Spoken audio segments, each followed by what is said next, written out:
Testing 1 2. Our Pee Wee football teams and our junior high football teams. Junior high and Pee Wee football night and cheerleaders.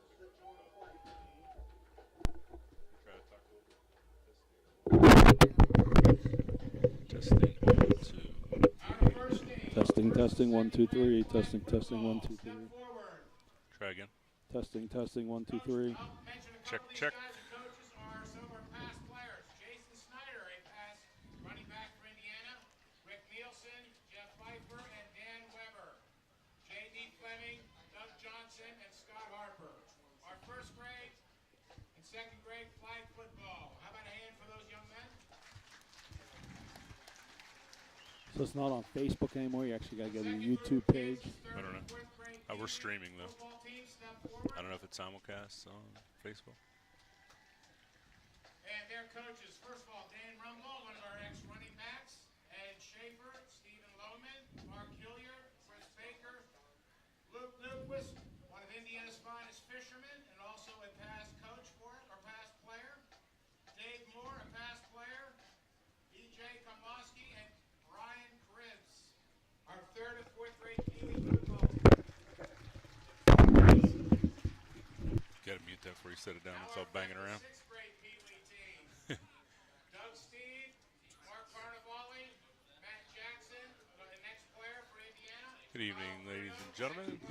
You're looking live at Andy Kuzneski Field, home of the Indiana Indians. Sixth grade Pee Wee team. Right now it is youth sports night here. Got the youth football players, youth cheer. First and second grade, Riley Komlowski and Sydney Similton. So they're introducing a bunch of the kids. We're still about 10, 11 minutes away from the start of the game. Our fifth and sixth grade coaches. And Eric Westendorf, actually the PA announcer this year for the home game, so this will be one of only, I think, 2 high top live streams that I'll be able to call this season. Joined by color analyst, camera guy Wayne Greiser. Jeff Duffy, Randy Sell. Wayne, you have some familiarity with Indiana's head coach.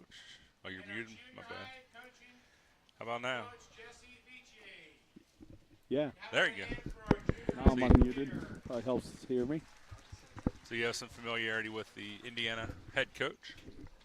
We do. We went to Mercyhurst together. Played football. He also worked in the cafeteria, so saw him a lot during our time there. So, like you said, it's youth night, so they're getting ready to bring out the youth football team to form the tunnel for the home team. It's always fun for the kids playing the youth program to be invited to the varsity game and kind of see the field, see the players where there will be in 4, 5, 6 years from now. So really neat opportunity. We do the mini cheer night at Freeport. I don't think we really do a youth football night. So maybe if athletic director Sean Stevenson's listening, put one more thing on his radar, like he needs more work to do, right? So this is essentially a rubber match played the last 2 years. 2 years ago, my son's senior year, we came and kind of kicked their butt on the field, and then last year situation was reversed, and we graduated a bunch of seniors. We're very young, and they kicked our butt the other way. But this year, Indiana graduated a lot of seniors last year. One of their star players, Porter, running back, transferred to Kiski Prep, so might have a reversal of fortunes here. So we'll see. Freeport's still young, a junior-heavy team, a lot of talent in that sophomore group. The sophomore group lacking a little bit of experience. I think you're going to see a lot of Danny King tonight, different positions. So line up a wide receiver, tight end. Might even see some packages with him at quarterback. Drew Ross still the starter. Mickey Glenn, Amos Glenn on your roster, I think is his given name, but we've been calling him Mickey since he started playing football and baseball about 4 years old. So Mickey looked really good. He's had some health issues, multiple injuries the last few years. Looked really good in the scrimmage, Wayne, and hopefully that can be kind of a launching pad for him to stay healthy and have a great season finally. Yeah, definitely. We think that'll be a key, him staying healthy. Like you said, Drew Ross is back at quarterback. Last year we saw his debut here. And hopefully with a year under his belt, you know, the expectations are higher for him. You know, he's gone through a whole year. You're expecting more things out of him, so it'll be interesting to see how they do. You know, Friday Night Lights. You never know what's going to happen when the lights are on and ready to go. All right. And Mike Tyson always said everyone has a plan until you get punched in the mouth, and tonight's really the first time they're going to get punched in the mouth and see how they react. Pretty big line for Freeport this year. Still a little bit thin in terms of depth. So I think 5 really solid starters, and you have a flex guy that can kind of come in and play multiple positions and guys swap around. So they're really only about 6 guys deep on the line, but the guys that are there are big, have some experience, anchored by Matt Wallish, left tackle. Really, you know, kind of like my son when he was here. Most schools will be playing tight end, about 6'5", 6'6", probably goes about 210, you know, good athletic build, but at Freeport, that makes you left tackle. Right. Yeah, and he's one of the 4 captains when they were out there. Indiana won the toss, and they decided to receive. So Indiana wants to take the ball on the opening kickoff. So both teams have taken the field now, so 6 minutes on the clock before we get started. Indiana going back through a little warm-ups and stretches to get going. Freeport breaking the banner over on their side in front of the band. I don't have any text messages yet that we sound bad, so we're just going to keep rolling with that until someone sends a text message. One of the ones that always texted me last year, Kelly Lane, Ben Lane's mom, saw her walking in the stand, so not sure who I'll get a text message from, but last year when we had some sound issues, it was helpful. Then the fans checked in and let us know. 2 sponsors of tonight's broadcast, Body Revolution, downtown Freeport. Really cool seeing all the kids. Can't tell you how many times I pick up my boys for practice, and the kids go right from the team practice right to Body Revolution to lift weights, do cardio. Yeah, they're our scoreboard sponsor. So Body Revolution, located 210 High Street, downtown Freeport, 24/7 fitness center that offers unmatched affordability, all new equipment, personal training, and more. Body Revolution is a privately owned fitness training and group fitness center with a strong commitment towards personalized service and individual attention for those seeking to achieve a healthier lifestyle. Membership rates start as low as $21.99 per month. There are never any gimmicks or hidden fees. To learn more, visit them online at bodyrevolutioncenter.com or call 724-295-2831 for more details. So I'll make one little edit to that, private and locally owned. So it's a locally owned company. Yeah. We also have Steffi's Catering. They're our Red Zone sponsor tonight. Steffi's Country Catering has been voted best of the best. Gold Award winner for Best Caterer 3 years running by readers of the Leader Times. No mystery as to why folks come from far and wide to get a heaping helping of Steffi's home-cooked goodness. Whether you need a caterer or a large event, like a wedding, reception, or a graduation party, or just in the mood for a fantastic meal on Sunday, Steffi's has everything you need to satisfy any appetite. Make sure to check out their award-winning desserts, and don't forget to check Facebook for their Sunday takeout specials. Search Terry Steffi on Facebook or give them a call at 724-548-5047. You'll be stuffed and smiling thanks to Steffi's. That's King T to you. That's what my son and all his friends. King T. Test. Check. So Wayne had to take a call from the upper management at High Top Sports Network.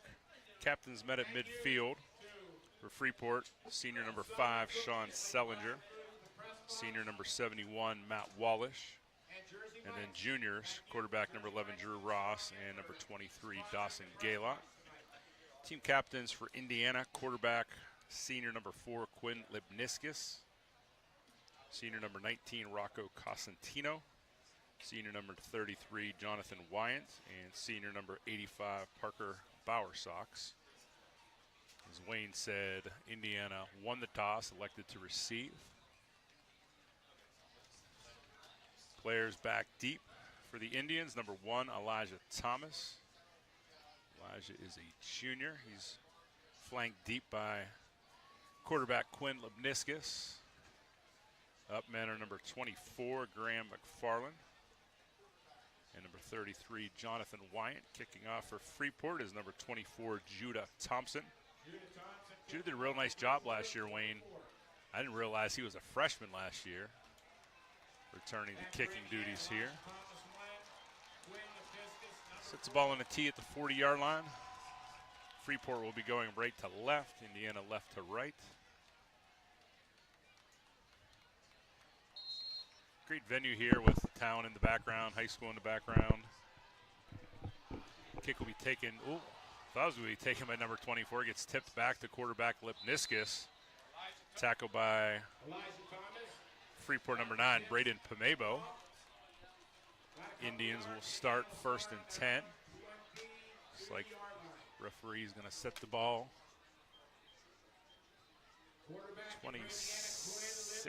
27-yard line. Looks like 27-yard line. Again, Lipniscus is the starting quarterback. He's under center. 2 backs to the right and 1 behind him. Hands off to Cosentino. Wrapped up by senior leader and captain number 5, Sean Sellinger. Nice play there by Sellinger, filling the gap.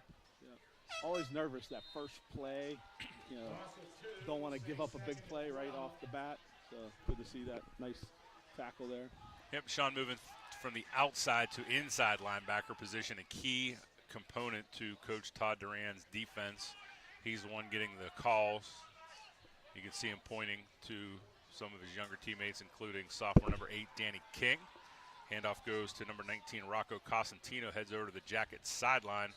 Again, only makes it back to the line of scrimmage. Looked like number 1, Owen Niestein, and number 77, Wade Patashnak, coming off the bottom of the pile. Wayne, hearing really good things about Owen Niestein. He spends a lot of time doing the 7-on-7 stuff with Drew Ross and has really blossomed. A lot of good feedback from the coaches this year on number 1, Owen Niestein. Yeah, I remember him getting some decent reps here last year when we opened up the season at Indiana.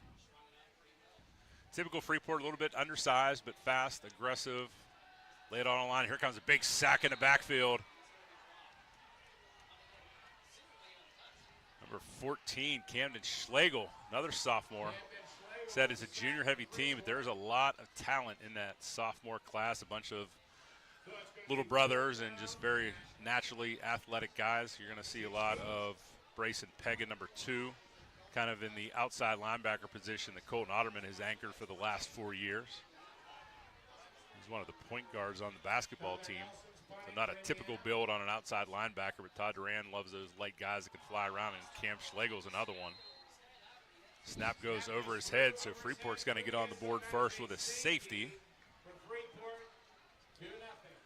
Pretty sure if you had the DraftKings odds on the first score of the game being a safety, that would pay off very well. Not a typical start to a varsity football game, and certainly not the start the young Indians were hoping for.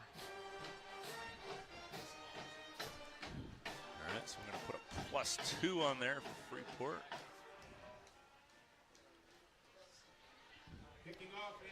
2-0 on our Body Revolution scoreboard there. Looks like number 14, Tim Birch, going to handle kickoff duties for the Indians. I need to flip my roster around because I have the Freeport roster on the left and the Indiana roster on the right, opposite of how they are on the field. Back deep for Freeport, and when I say deep, they're at the 35. Dawson Gale at number 23 and number 8, Danny King. Booming kick over the head. Actually, Mickey Glenn, number 33. He'll take the kick inside the 20. Nice first block there by Sean Sellinger. Mickey gets up the sideline and run out of bounds near the 40. About a 20-yard return after it went over his head. Great kick by Birch. But a better return by Mickey Glenn. Jackets will start 1st and 10. They're going to spot the ball nose right on the 38-yard line. 1st and 10. Again, junior Number 11, Drew Ross, under center for the Jackets.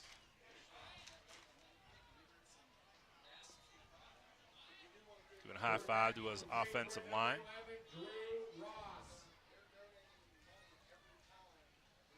Offensive line for Freeport's number 77, Wade Patoshnak. Number 76, Hunter Lang. Hunter moved from right tackle to center.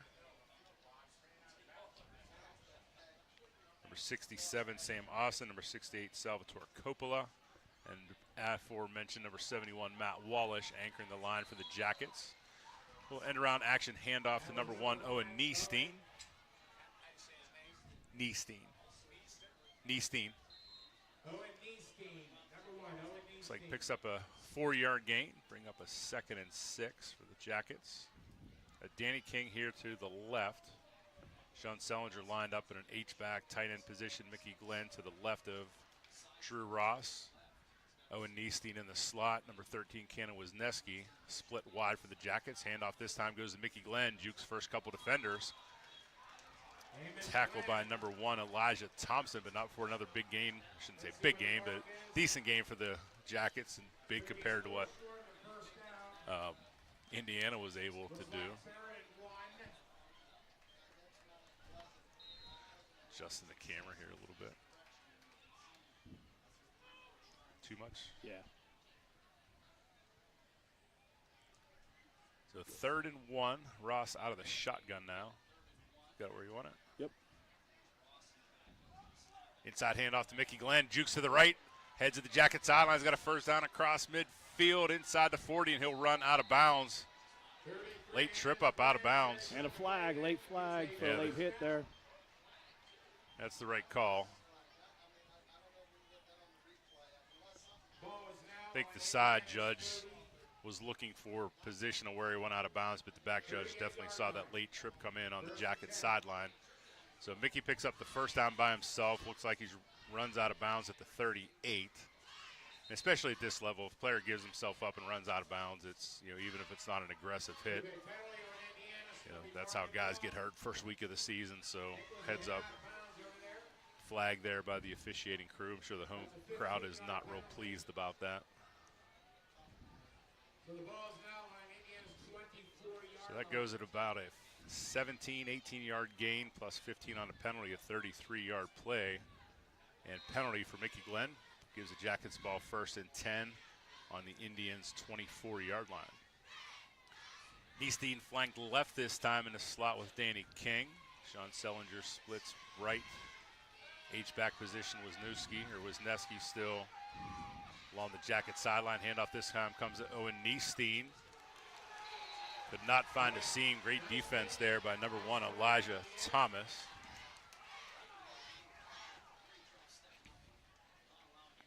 Really nice defensive positioning there by Thomas. Pretty much had his left foot right along the sideline. Gave Niestein nowhere to go. No gain on the play, brings up 2nd and 10.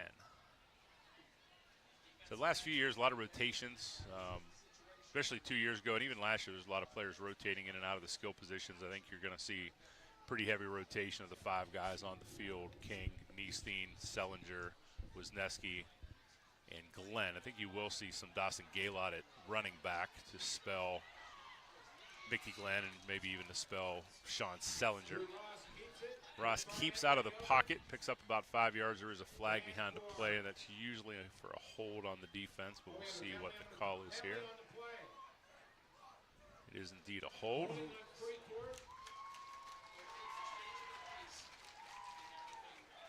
It'll be 10 yards from the spot, and he's starting right at the line of scrimmage. That's a 10-yard penalty. I'm pretty good at math, Wayne. I'm going to guess that's a 2nd and 20. What do you think?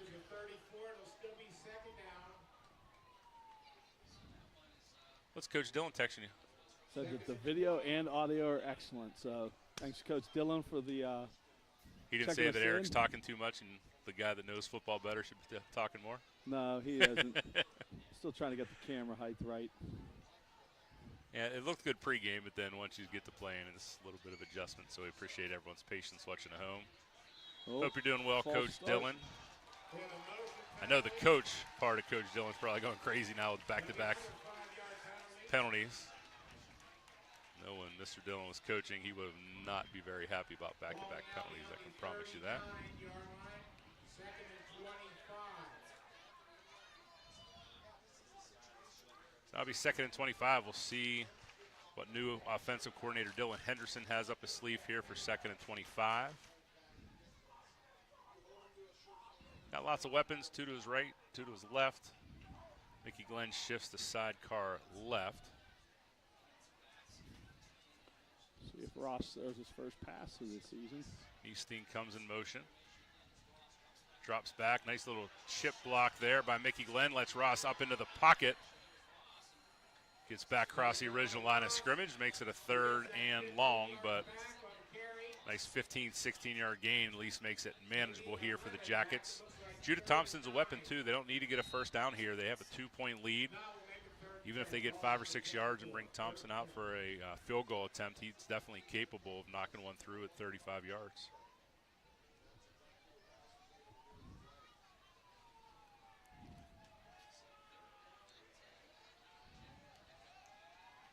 Looks like Ross changing call at the line of scrimmage, moves Mickey Glenn from his left to his right. Rolls to his right, drops back. Scans the field, doesn't see anyone open, escapes the pocket again. Now he tosses the ball into the end zone. Oh, Ian Neesteen almost reeled it in. I think Sean Sellinger, Wayne, might have had a better read on that ball. No way for Owen to know that, but I think if Owen would have let that go, Sean might have had a touchdown there. Yeah, I think it's one of those ones, a little broken play, and both end up in the same area, and definitely a better angle for him. But so you coach softball, I coach baseball. What are you telling the players there? Communicate. So exactly. Someone's got to call that. Mine, yours, yours. That first game, I'll get it worked out. And on cue, Judah Thompson out to attempt the field goal. This will be 41 yards. Bryson Pega with the hold. Kick is up, but not quite long enough. So solid first drive for the Jackets. Comes up short.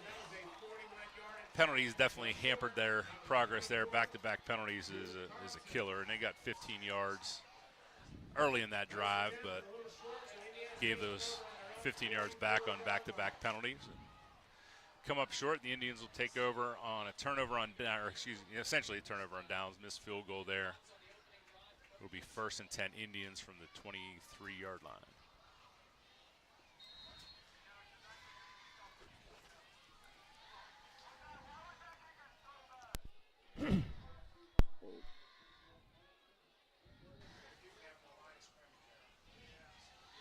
Inside handoff goes nowhere.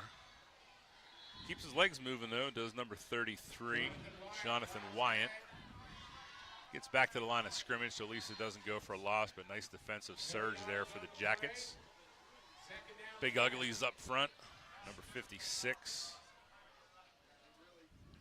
Cole Troutman.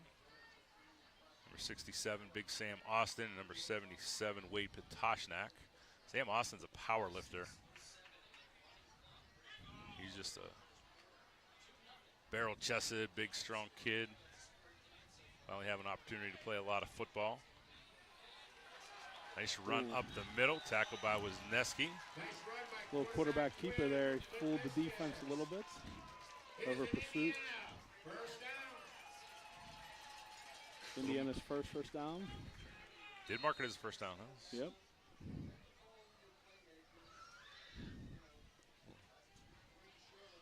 Ball's on 35, 1st and 10.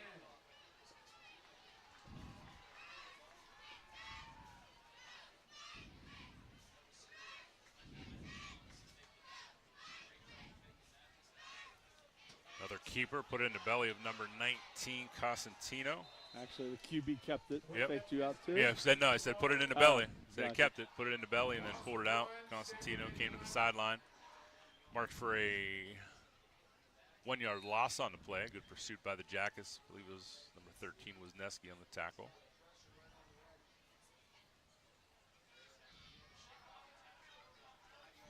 So loss of a yard. The quarterback Drew Ross standing back there at free safety. Dawson Gaylord up to the line of scrimmage. Cosentino with the handoff stood up the line of scrimmage. Nice play by inside linebacker Sean Sellinger. Looks like they gave him a yard there. Back to the original line of scrimmage. Very generous spot. 3rd and 10 now. Indiana's long snapper warming up on the sideline here after the first snap. It just means he's prepared. It's not they're not chalking it up already. It just means he's prepared.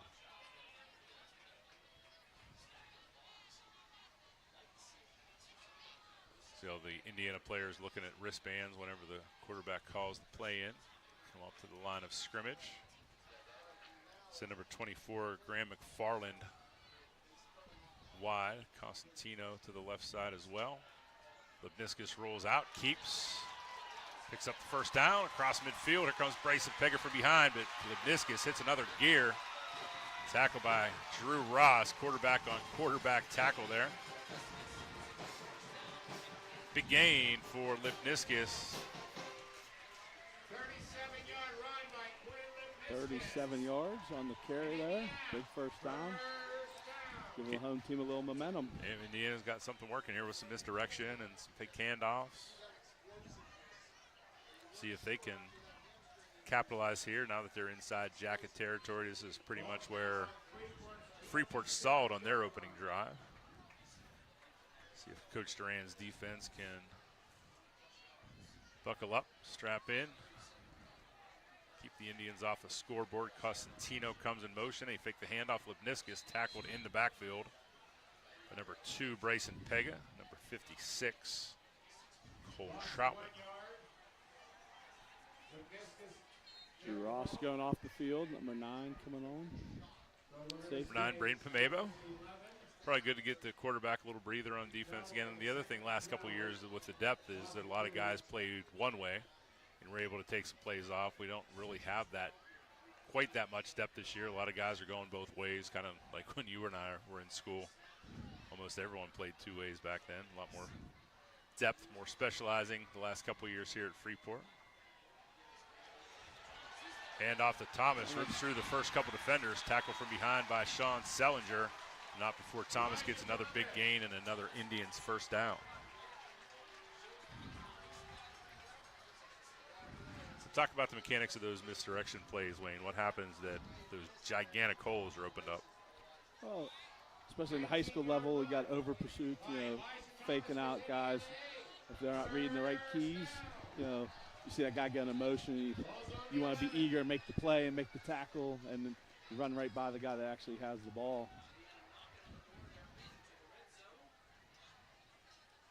Lipniscus out of the shotgun here. Costantino again in motion. Thomas's sidecar right, and Indiana's going to take the first time out of the game at 2:23 remaining in the first quarter. Score remains Freeport 2, Indiana 0. It's more of a baseball score than a football score, but we're in the lead. Try it. What's the worst that could happen?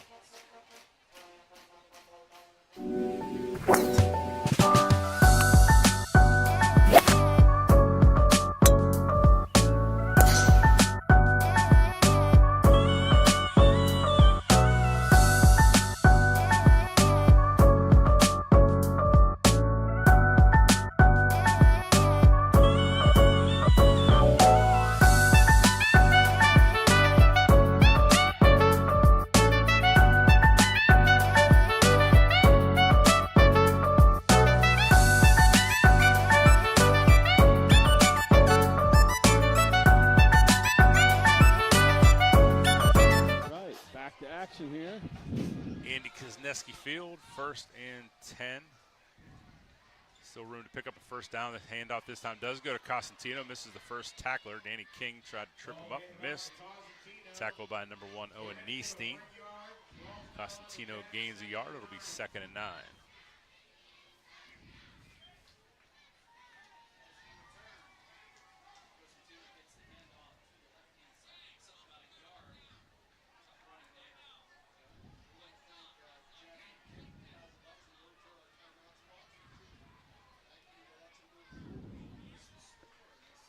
Ball over near the left hash mark, closer to the Freeport sideline this time.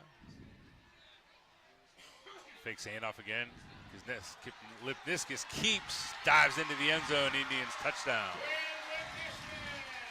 No flags on the field. Touchdown, Indians. A 10-yard touchdown run for Lipniscus.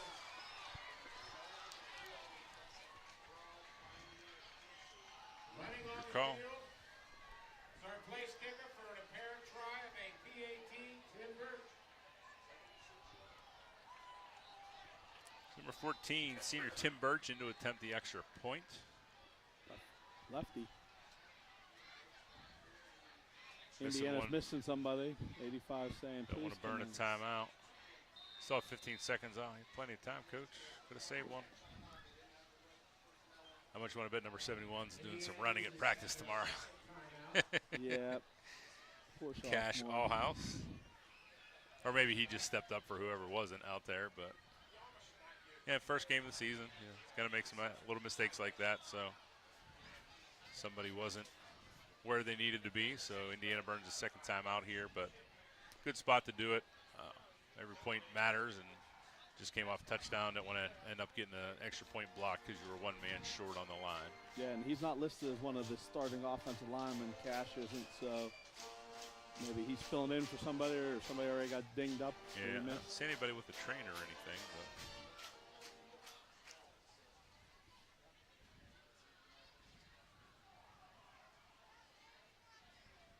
But Coach Todd Duran giving the boys a little pep talk here. See if there's something up our sleeve to get a piece of this Birch extra point. Got good pressure. I don't know how he got that off. There was like 6 Yellowjackets there, and they all missed it and somehow ran into him for a penalty. So the extra point is good, but a flag for roughing the kicker and or holder. I think the holder got the worst of that.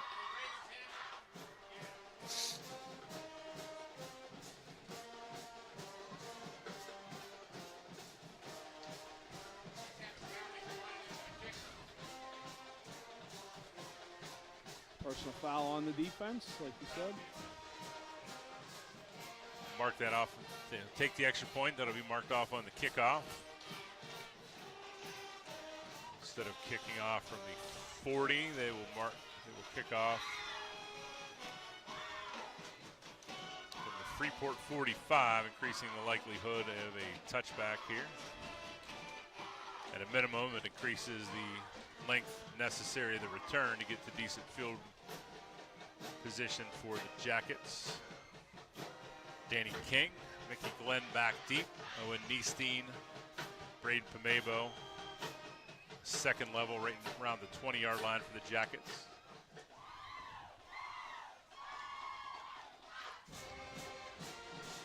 The other thing with depth for Freeport the last couple of years, weighing on special teams, a lot of your starters are getting a rest. A lot of the starters are on the field right here. Yeah, that's big. You know, especially, well, normally this time of year is a little warmer. Not too warm tonight, so that's one good thing, I guess, with that.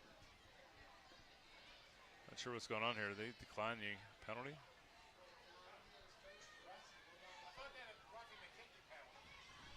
Now your players are the one that went to that 40-yard line, Coach. Interesting there. They delayed that game. Did they decline the penalty? Must have.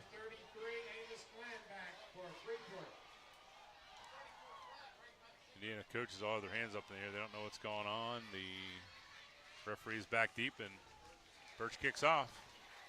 Doesn't matter. Bangs it out of the end zone anyway. Pretty Moot point. impressive. He might have kicked that out of the playing field if he had been up 15 yards. Kick it back there to the youth football players, soccer player. Yeah. Heck of a leg for Tim Birch. Jackets will start 1st and 10, ball at the 20-yard line.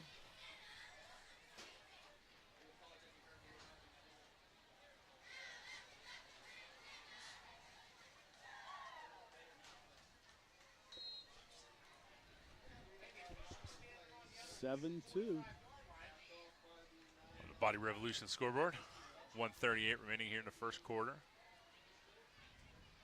Same weapons on the field for King, or excuse me, for Ross. looking at Danny King while I'm talking. Ross out of the shotgun, hands the ball to Mickey Glenn. Couple moves, still on his feet, tripped up. Should be marked for a 3 or 4 yard gain on the play. Got 4 tough yards, and he's 2nd and 6, balls on the 24.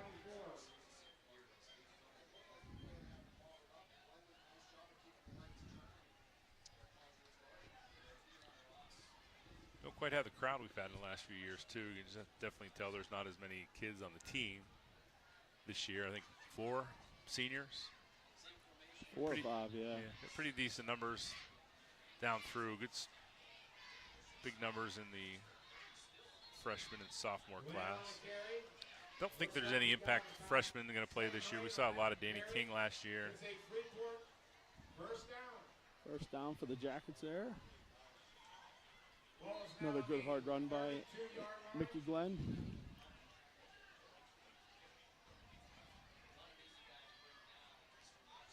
Trips left this time. I think it's the first time we've seen this formation tonight. Neesteen, Sellinger, and King all wide here on the Indiana sideline. Wisniewski split right. Handoff just the same to Mickey Glenn. Slips on the turf. 29-yard line, made the tackle there. Turf monster. The health issues Mickey's had the last couple of years, I'm just glad he got up on his own, not limping. 17 seconds, so this might be, may not run another play. Freeport's up on the line anyway, at least going to make Indiana think about it. Coach Henderson's got the play into Drew Ross. Looks like he's just going to let it roll. His hand up now. Let it run out. All right, so at the end of the first quarter, it is home team Indiana 7. Your Freeport Yellowjackets 2 on the Hot Top Sports. Hi everyone. Hi everybody. Hi everybody. Hi everyone. Hi everyone. Hi everyone. Hi everyone. Hey everyone. Hey everyone. Hi everyone. Hi everyone. We're here tonight at the Richard G. Snyder YMCA. Steve-O. Guys, that's right. It's $5 sushi Wednesday. Produce sale. Bananas. 45 cents a pound. Pork turkeys. You know why we're doing pork turkeys? We're doing a fundraiser. The meat keeps on rolling, the hair is sprankled. You know what day it is today. It is Sushi Wednesday. $5 sushi rolls today. We're getting inspired. Come on and help me hashtag save on meat. And we're pumped up because we are less than 24 hours away from Camp Out for Community tomorrow. Like and share, like and share. So like and share, like and share. Help spread the word. Just make sure you like and share. We can't do what we do without you. Come and see us. We can't do what we do without you. Come and see us. We can't do what we do without you. Come and see us. Can't do what we do without you. Come and see us. Bye.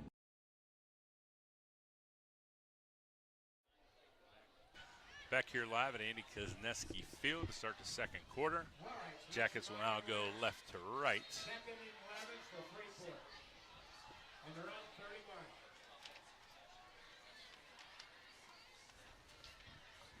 2nd and 11 to start the second quarter here for the Jackets.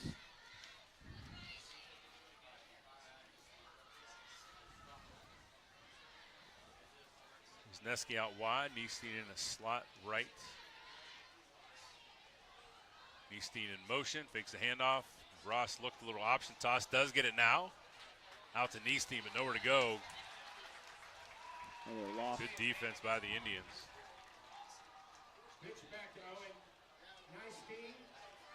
That's a loss of 3, we'll say, so it's 3rd and 14.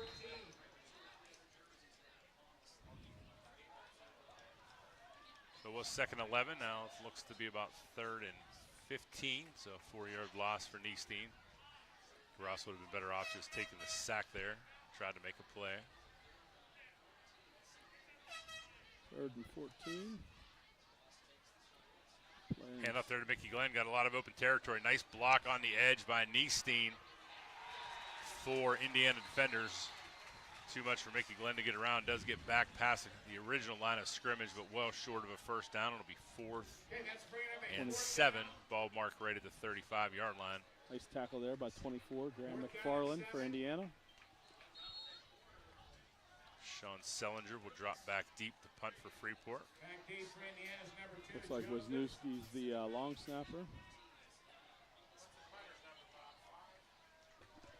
5. Vikings number 5. Number 2, Trayvon Joseph back deep for the Indians. Nice boot by Sellinger. Fair catch a little bit late by Joseph. Indians will start 1st and 10. About a 35, 36-yard punt for Sellinger.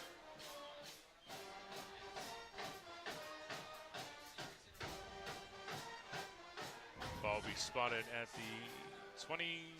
Still hasn't put the ball down. Standing on the 26, so the nose of the ball will go on the 27. 48-yard line. 28-yard line for the Indians. A nice job by the Indians. Score a touchdown, hold on defense, get the ball back pretty quick here. Looking to see if they can make the Jackets play downhill. Change on the defensive end there. Camden Schlegel started the game, an outside linebacker, Big Matt Wallish, coming to fill that position on this series. Schlegel has shifted over to the left. They're up 32-yard line. Spell Brace and Pega. Number 10 for Freeport, my guy Kason Barker. Not the biggest guy on the field, but you will not find a bigger heart than Kason Barker, Wayne. Dad Abe was a star athlete at Ford City back in the pre-Armstrong days. I believe he went to West Virginia to play some baseball. Did, yep. Hard to say as a Pitt fan. We got big Penn State West Virginia matchup next weekend. Yeah. Forward to that. This weekend, Georgia Tech, where my dad played college football, going to Ireland to play Florida State. That'll be an awesome game. Best time of the year.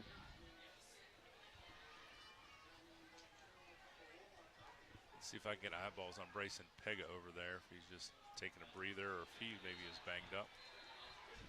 Pega, another one, just all heart.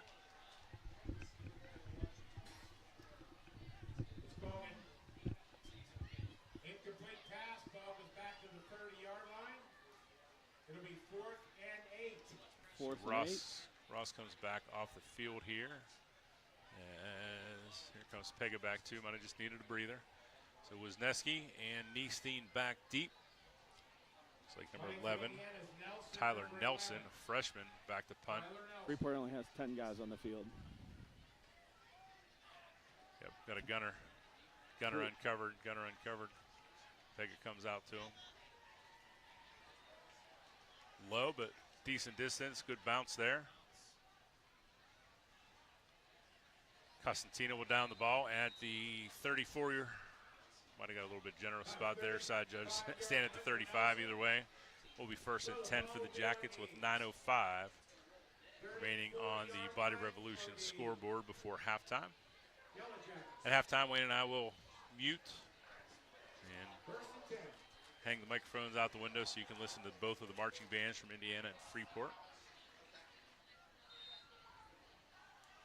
Trying to spot the guys and girls on the other side. Don't see them yet. I got half faster than when I went over there pregame, so They've already hit recently me up. as a half an hour Concession ago. stand money. Made their first road trip to an away football game. There you go. We got a little cringy when I asked if they were just going to walk around with the boys all night. Yeah. That awkward phase. No gain. Oh, they're going to give us 2 yards. Yeah. Officials have been pretty consistent with granting forward progress. So. 2nd and 8. Wisniewski and Niestein here to the right side. Sellinger in the H-back. Danny King split wide left. Ross in the shotgun with Glenn, sidecar left. Little wide receiver screen there to Wisniewski. Runs over the defender. Across the 40-yard line. Another positive play by Wisniewski. Tackled by number 85. Parker Bowersox, one of the captains for Indiana. 3rd and 3. Bringing trips right. Danny King split wide to the left. Speaking of the guys and girls, Lakin has Coach Gaylott for science this year at the middle school. read that Coach Gale at 17 years now as head coach of Freeport. I believe so, yes. Hand off to Mickey Glenn on 3rd and 3 up the middle. Big gain for Mickey Glenn. Gets tripped. No.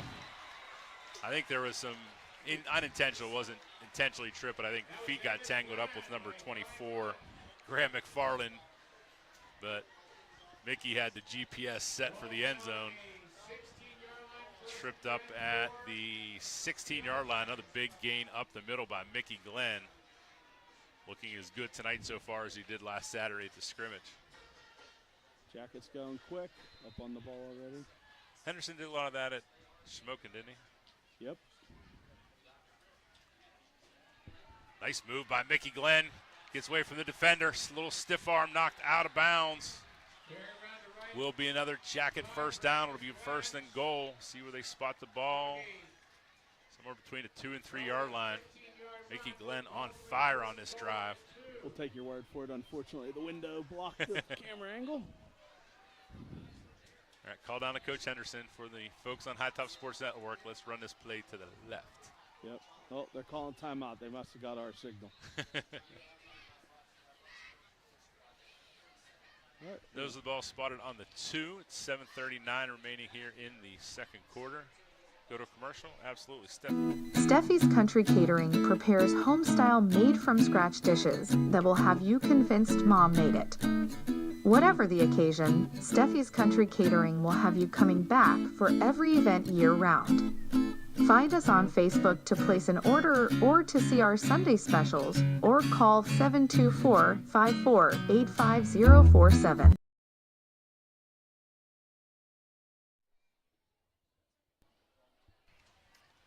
First appearance of the pony by the Freeport Marching Band this year. Jump on it.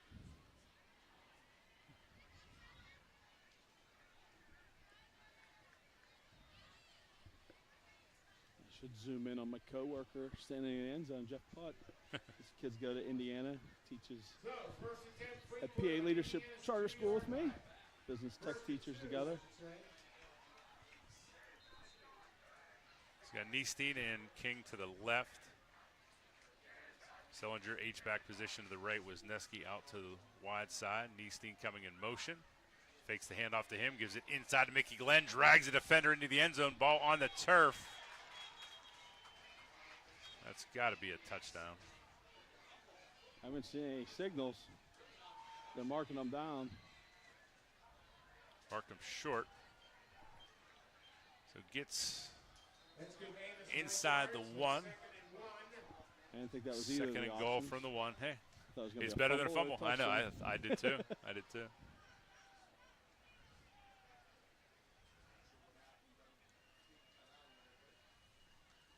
Ross jogging over, talking to Coach Henderson, Coach Gala.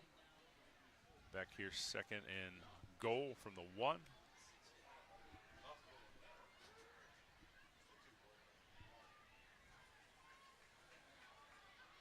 Wisniewski, Niestein right this time.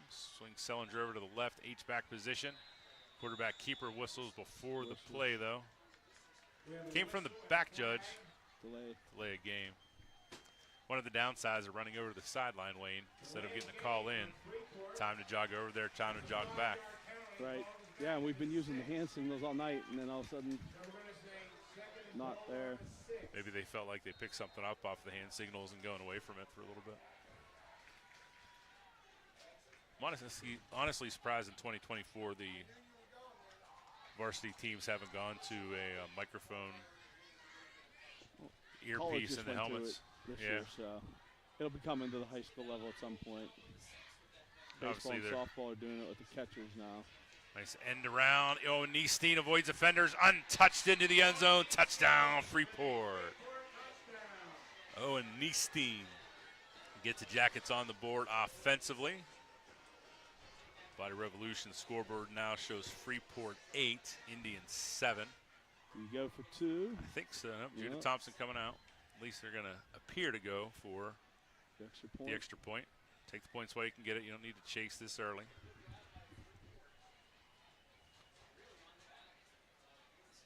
Same issue that Indiana had earlier. Only got 10 on the field. Here comes 22 in a sprint. Anthony O'Donnell, landscaping co-worker of Dawson Gaylott, not set before the ball snapped, trying to beat the clock there. I don't think the 5 yards is going to affect him. He's got a pretty strong leg, so good job of not wasting a timeout there, where Indiana elected to take a timeout earlier. Different philosophies.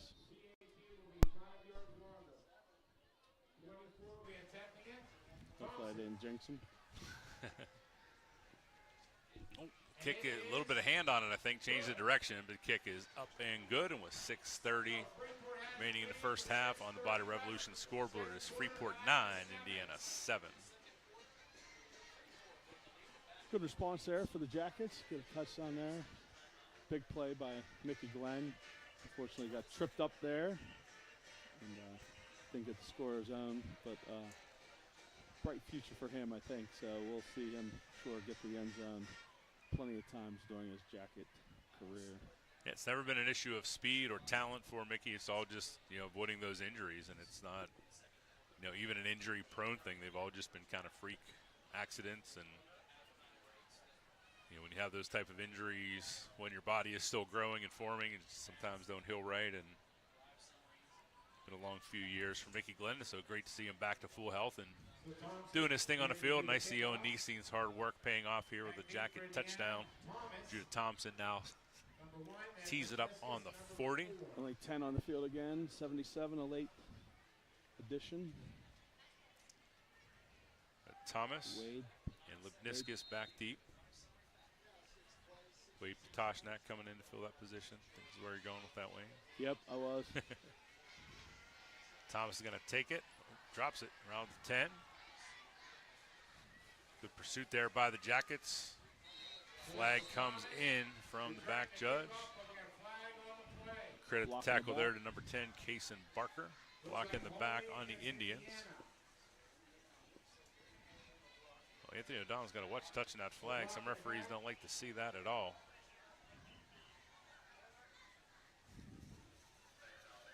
Penalty flag, not property of the players to touch or pick up, hand back to the referee. I'm sure he means well, kind gesture, but typically frowned upon. So that'll back up the Indians. They'll start 1st and 10 with the ball at the 13-yard line.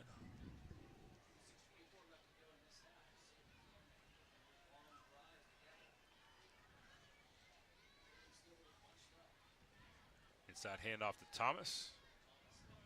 Sneaks behind a clustered up line. Might have got back to the line of scrimmage. A swarm of Yellowjackets. Swarm of Yellow Jacket defenders. Nice job, Wayne. Thank you, thank you. That's why they pay me the big bucks.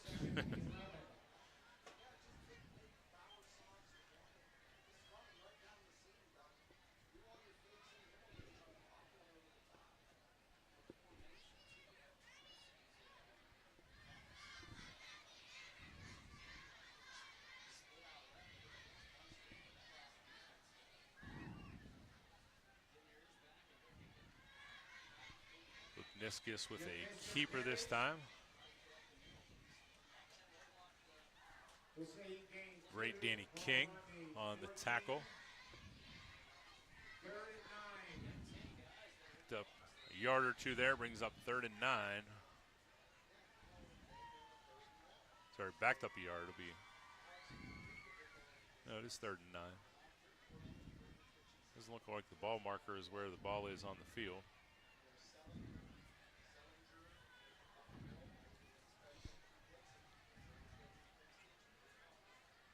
Lipniskis out of the shotgun, flings the ball out to the Jacket sideline. Pass intended for the Freeport ball boy goes incomplete. Sean Sellinger with the Pressure there. Nice job. Holding on Indiana. Sure it's going to be declined. Insult to injury. Sure it's going to be declined. It'll be 4th down. Number 1, Owen Neestein. Penalty is indeed declined. So Neestein Wisniewski back deep for the Jackets. Case and Barker over there covering up the gunner this time. No one on the gunner. Here comes Danny King on the right side. Heels on the goal line for freshman punter number 11, Tyler Nelson for the Indians. Already had one go over his head. And that was a little one. high again. Second time. Oh, very good on that.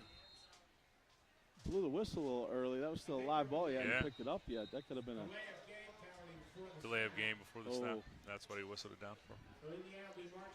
Sorry. Bryson Pegg not real happy about that. Best delay of game Indiana's taken.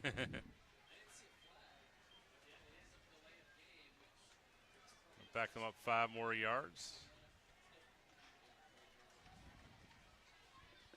5-yard penalty, marches Indiana back. Look forward to seeing the set list for the Freeport area marching band at halftime. One of the best bands in the valley, maybe the best band in the valley. Better snap this time right to the hands of Nelson. A little bit of miscommunication there. Ball still on the ground. Recovered by the Indians. Again, communication. Neesteen and Wisniewski both trying to make a play for the same ball. This time the ball goes to the Indians. 4:46 remaining at first half. Indians are back in business with the ball spotted at their own 37-yard line. Think they're going to talk about communication this week in practice? Good chance. And Indiana should thank their lucky stars for the delay of game call. No doubt. Good call there.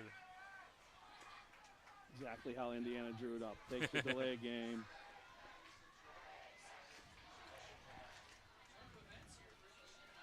Went from a safety to getting the ball. Nice little setup on the screen. Good hand on the ball. I'm not sure if that was Wallish or Patashnak, but one of the blitzers got a hand on the ball just enough to knock it askew from the hands of Elijah Thomas. Pass falls harmlessly incomplete. 2nd and 10 for the Indians. Well set up screen, but good hands by the lineman. Yeah. Like you said, one good play there defensively, getting a hand on the ball, or it could have been a big play potentially there. Big body Thomas out there, some open space.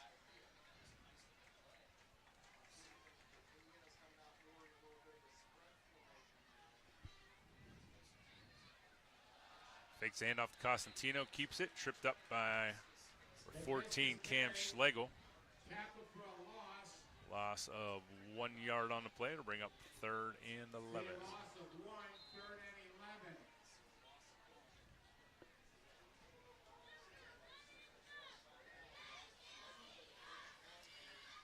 Next week, the Jackets travel to Derry. Yeah. Big E will be on the call again. Me and Bob Buderbaugh. There you go. I'll be on the road to Columbus for softball. Worst state ever. Buckeye. Ryan Dape coaching for his job this year, I think. He is. Wade Patashnak. Is James Franklin, if he doesn't make the playoff system? I don't think so. I think James is there as long as he wants to be there. I saw Day like one of the top early favorites. Him and Napier at Florida to be first coaches let go. Pat Narduzzi. But also a candidate to be coach of the year. He could go either way for Ryan Day. Brings it up another 4th down for the Indians. The punter is getting stretched out over here. He's hurt. He's running on the field now. Got 10 seconds. Only 3 minutes. You still have 1 timeout. Not the worst thing in the world. And last time they got a delay a game, they had a big play afterwards, so they will call that timeout. Special teams coach not real pleased, but be the 3rd and final timeout for the Indians. On the Body Revolution scoreboard is your Freeport Yellowjackets 9 and the Indiana Indians 7.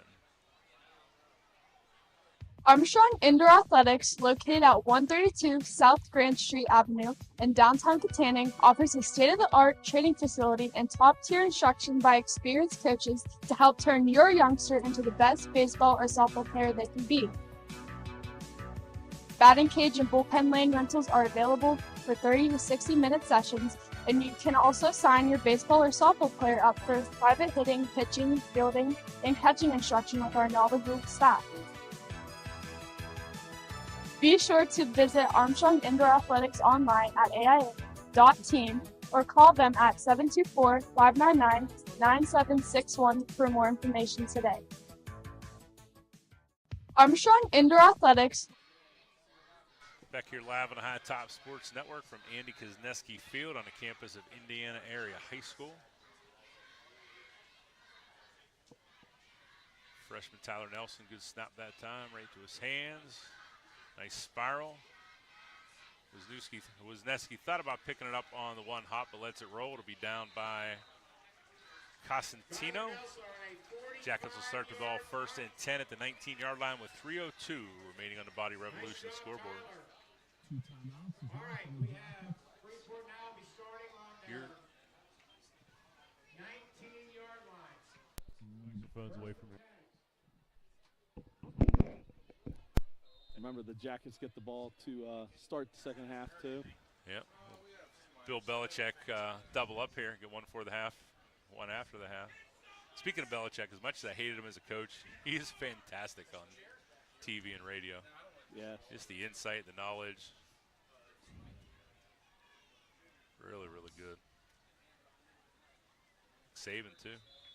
I saw Saban's in over there supporting Georgia Tech because the head coach was a former assistant of his. Okay, very nice. So I saw he was over there this week. 2-yard gain by Mickey Glenn brings up 2nd and 8. Jackets still out of the shotgun, trips right for the Jackets. Sellinger, Wisniewski, and Niestein. Danny King split left. At some point, you're going to take a shot deep to Danny King in single coverage. Ross looks right, throws deep. Miscommunication there. I think Ross expected somebody to go deep. Both receivers cut their routes off short.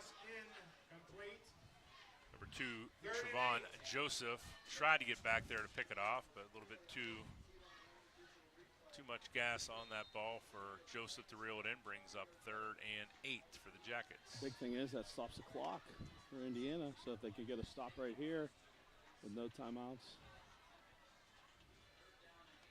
So do you go for it or you try to run some clock?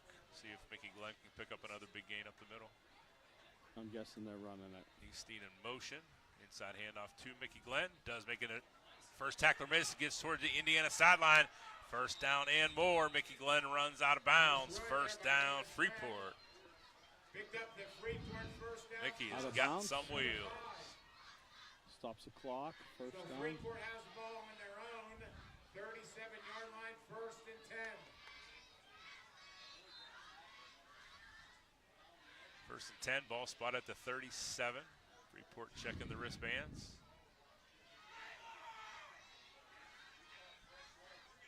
Niestein and Wisniewski right this time. Sellinger back in the H-back position. Niestein in motion. Toss to Mickey Glenn, making defenders miss again. Picks up the first down again for the Jackets. Either first down or close to a first down. Mickey Glenn is twitchy and fast. Ball's on. He makes a cut Freeport's 47 right up the middle. line. First and 10, ball now at the 47-yard line.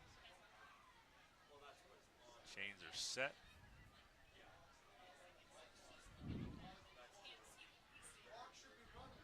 Chain now set. Running here.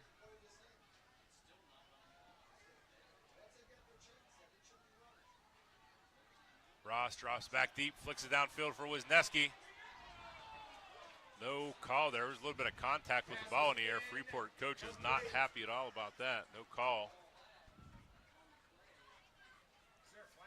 No flag. I think there's a spot, Wayne, where Wisniewski was not making enough of a play on the ball. Right. Maybe a little bit too reliant on the flag and didn't make an active play for the ball. I'm not sure. I can't get in the official's head, but there was obvious contact with the ball in the air. Falls harmlessly, though, brings up 2nd and 10.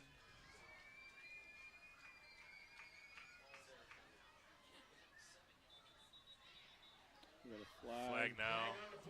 75 was lined up in the neutral zone. A little kid pointing to make me. 5 yards. Freeport. I'll take a free 5 yards there. Freeport. With the clock not running, too. At the Take it. Indiana 48. Moves the ball across midfield. It'll be 2nd and 5 from the Indians' 48-yard line.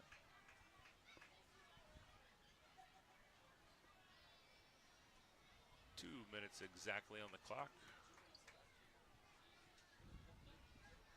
Ross still out of the shotgun. 2 left, 2 right. Screen to Danny King. Ball is in. Ball skipped off the turf, incomplete. Will bring up 3rd and 5.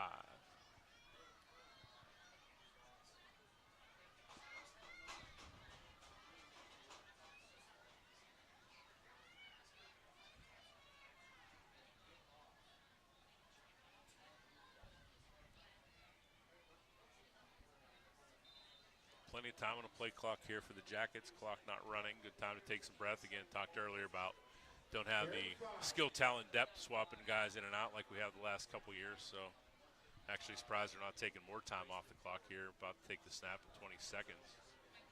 Niestein comes in motion in front, gets the handoff from Ross. Niestein makes a defender miss, runs out of bounds. Owen Niestein. Does get a good spot. First down, Jackets, and the clock stops at 1:49.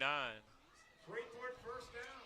With Mickey Glenn and Owen Niestein, got some quick, shifty guys waiting. Now on Indiana's 42-yard line. And that ability to make defenders miss. Big thing.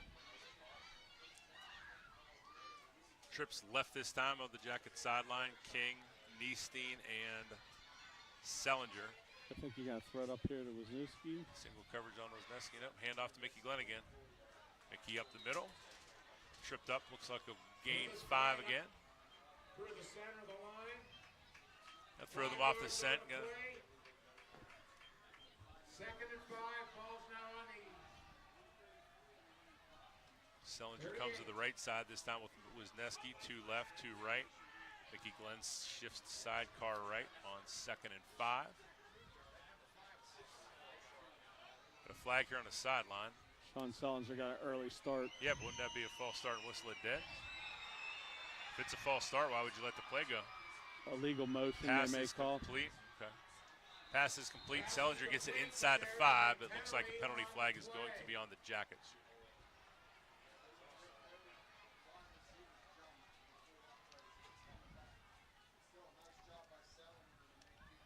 False start is what they're calling. That should be whistled down. Freeport. Ball's coming back. If you're going to call that, you can't jeopardize the safety of the player.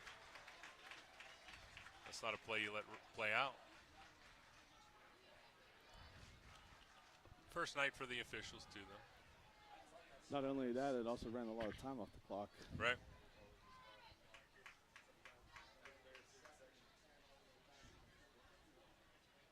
That'll be 2nd and 10. 2nd and 10. Ball at the Indian Ball's on 42. Indiana's 48. 42. Trips left. Wisniewski single receiver here to the right. Mickey Glenn left side of the sidecar to Ross. Ross rolls to his left, looks deep, decides to keep it. Makes a defender miss. Ross going to have a first down and more. Ross now trying to get to the Jacket sideline, tripped up. Nice tackle by number 8, Jacob Snyder. But not before Freeport picks up another big first down on the feet of Drew Ross. I'm out to Freeport.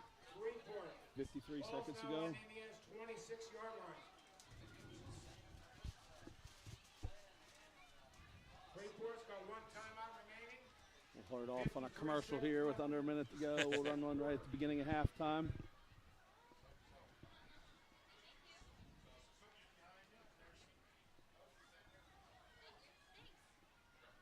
Look forward to crumble cookie at halftime. What do you think?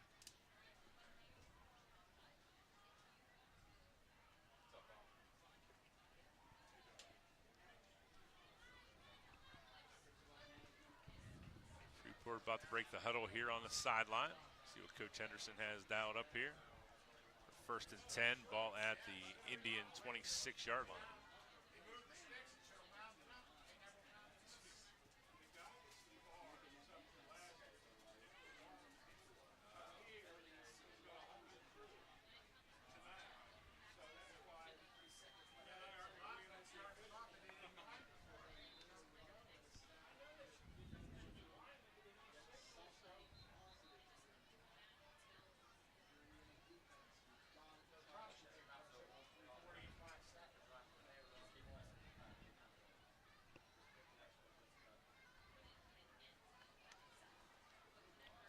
Wisniewski and Easteen to the right, Sellinger and King to the left. Mickey Glenn is sidecar left of quarterback Drew Ross in the shotgun.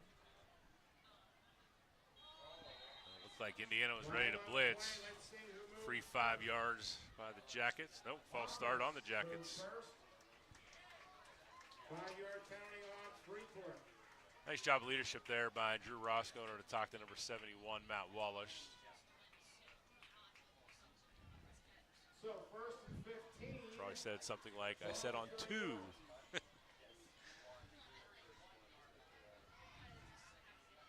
The 2nd and 15 from the 32-yard line. 31-yard line, excuse me.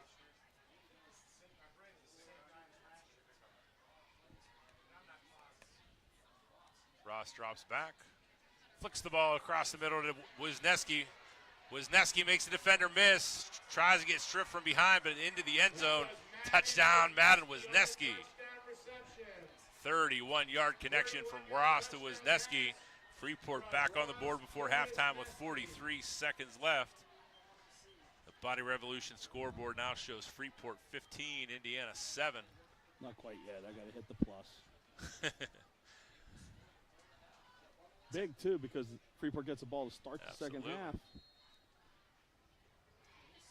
Sean Sellinger out the count this time. Good job on the Freeport math department. We got 11. Thompson in for the PAT. Peggett with the hold. Thompson in to attempt the extra point. Kick is up and true. Throw a +1 on there, Wayne. The score is now Freeport 16, Indiana 7. See what Indiana has up their sleeves. Try to get a quick strike here with 43 seconds on the kickoff. I don't think Judah Thompson quite has a leg for a kick or a touchback here. A pretty good chance of a return for the Indians. A couple weapons back there in Thomas and Lipniskus.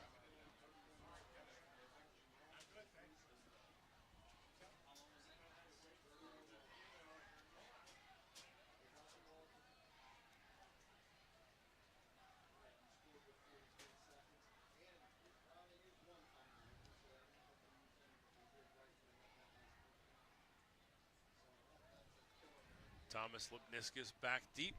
Graham and Wyatt behind him, or up in front of them.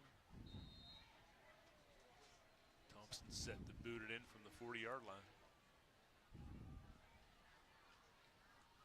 Squibb taken on the ground by number 85, Bowersox. Indians will start 1st and 10 with the ball at the 32, 33-yard line and 41 seconds remaining in the first half. No timeouts. Had to take 2 special teams timeouts, right? Yep, indeed. So you're the offensive coordinator, head coach here, Wayne. You got a young team, 41 seconds. You play conservative and talk about it at halftime, or you roll the dice, try to get back here, but also possibly risk an interception with a more experienced Jacket defense?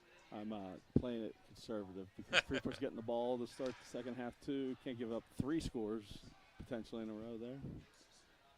Niskus in the shotgun. Costantino comes in motion. Handoff is Costantino. Great play in the backfield by Matt Wallish. Impact as soon as Costantino got that ball. Nice job sealing the edge by Wallish. That was Wallish. I would probably just take it to the half right now. 21 seconds rolling. 40-second play clock hasn't started for some reason. Because it's under 40 seconds, so it doesn't start.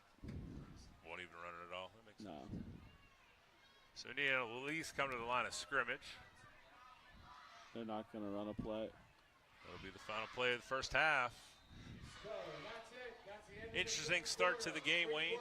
First score of the season was a safety. Oh, I'm on. Leaning on the keyboard here. Freeport marching band.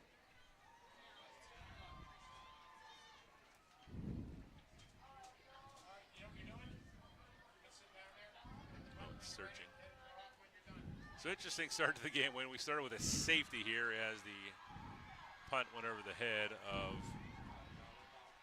freshman punter for Indiana. Got a strike by the Indians. Put them on with the first touchdown. And back-to-back touchdowns for the Jackets. We're at 16-7 at the half. Here on the High Top Sports Network.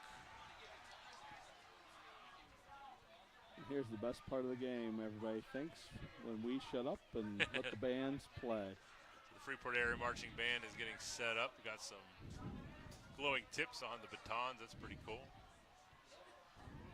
We're going to hang the headsets out the side here, let you listen to the Freeport Area Marching Band, followed by the Indiana Marching Band. We'll be back with you for the second half on the High Top Sports Network.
Freeport High School, the 2024 edition of the Freeport Area Yellowjackets Marching Band.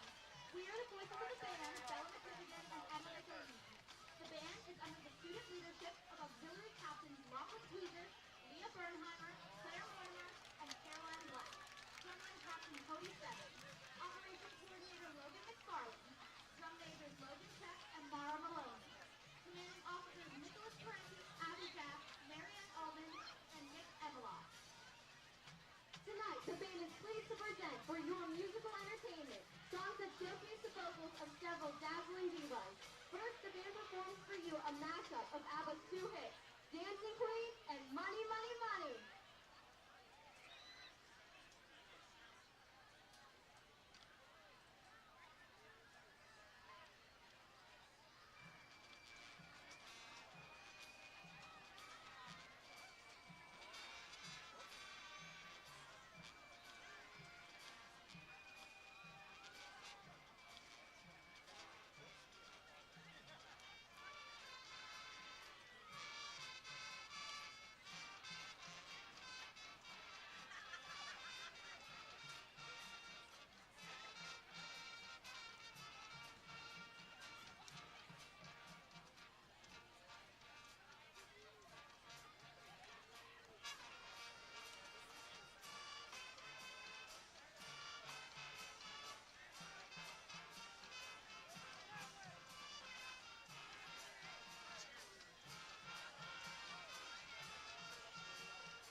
see.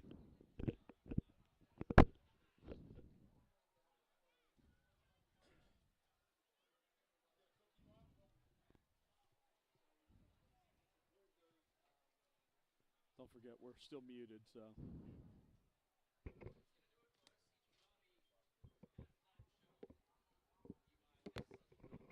What? I didn't. I should, huh? Do we do AIA at all? Here we go. Life doesn't slow down when the everyday aches and pains have you sidelined. So get back on the field sooner with the care of Olson Chiropractic. Dr. Ryan Olson and his staff treat a variety of conditions for patients of all ages. Don't jeopardize your quality of life and the moments along the way. Let Olson Chiropractic help you find the healthier, younger you. Call Olson Chiropractic at 724-548-1040 to schedule a consultation or see a full list of services online at olson-chiro.com.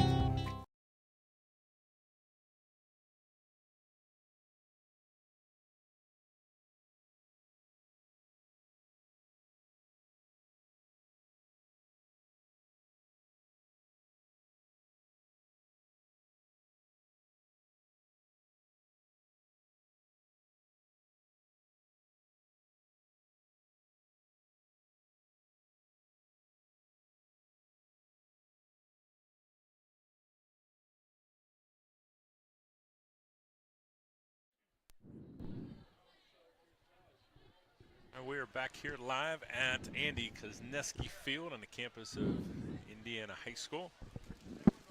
Players from both sides stretching out after good performance by both marching bands. Freeport leads 16-7 coming out of the half and will receive the second half kickoff, Wayne. Yeah, definitely a great way to end the first half for the Jackets. So let's see if they can continue to build on that momentum, getting the ball here to start the second half. This is where it's really into the Friday night lights. The sun is completely down now. What it'll be like for the majority of the time moving forward. Like I said, we started the scoring with a safety on a snap that went through the punter's hands and rolled out of the back of the end zone to give Freeport a 2-0 lead. Indiana did respond with a touchdown. Go up 7-2.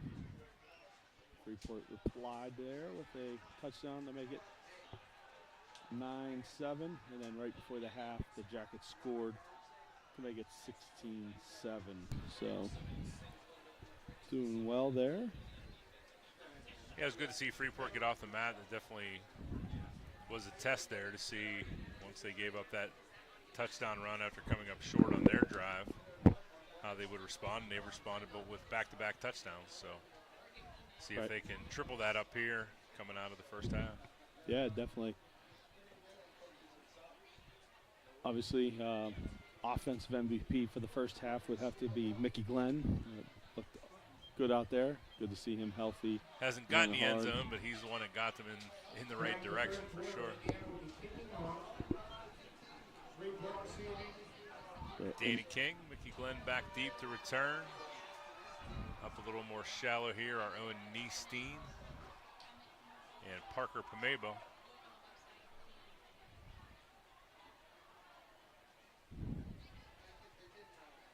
Number 14, Tim Birch kicking off for the Indians. Last time he booted it into the middle of the end zone. Same. Danny King lets it bounce into the end zone and off the fence. Jackets will start 1st and 10. All spotted at the 20-yard line.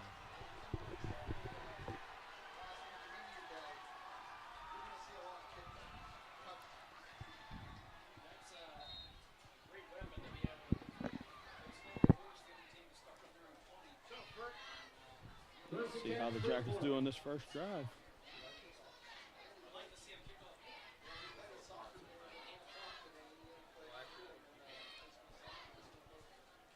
Ross out of the shotgun. Neesteen and Wisniewski right. Handoff is to Mickey Glenn. Jukin avoiding tacklers, falls forward. Flag comes in late along the Indiana sideline. Pointing towards Freeport. called for a hold on the Jackets. That's a 10-yard penalty. Not what you want to see coming right out of the half. No, you had a 2nd and 5 instead. Now you have a 1st and 20-ish. 18. Back to the 12. It's a spot of the foul. It's a spot of the foul call, so 10 yards from the spot of the foul, puts it back to the 12.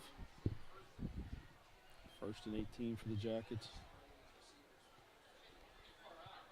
Twins to both sides. Mickey Glenn, sidecar right. Ross pass sails over the hands of Danny King. I think Ross thought he was going to run a little bit deeper. Pass falls incomplete, brings up a second and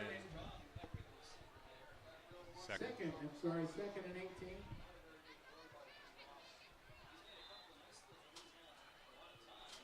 Like halftime score at Armstrong.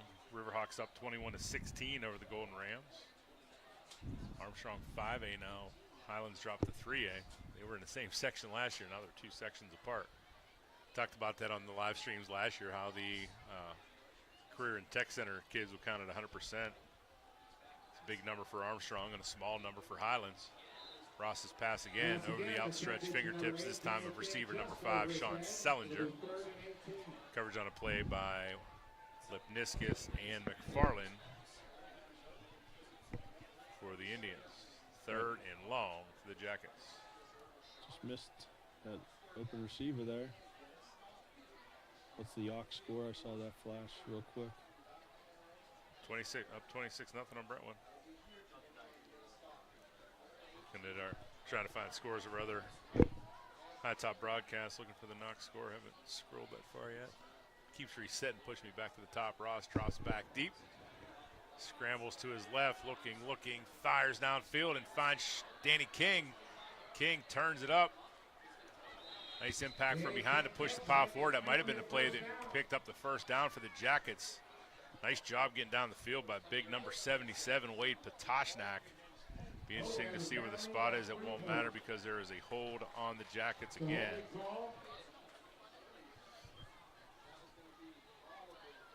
So far, the half is not going very well for the Jackets here. A couple of good positive plays, and they're being pushed back with penalties both times.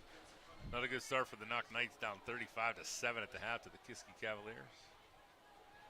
Is that another 5A and 3A? Kiski 5A? Yeah. I believe so. Coach Albert. Tough way to start the season for a 3A squad. Living in the school district there at Knock and coaching against them. Former Freeport head coach.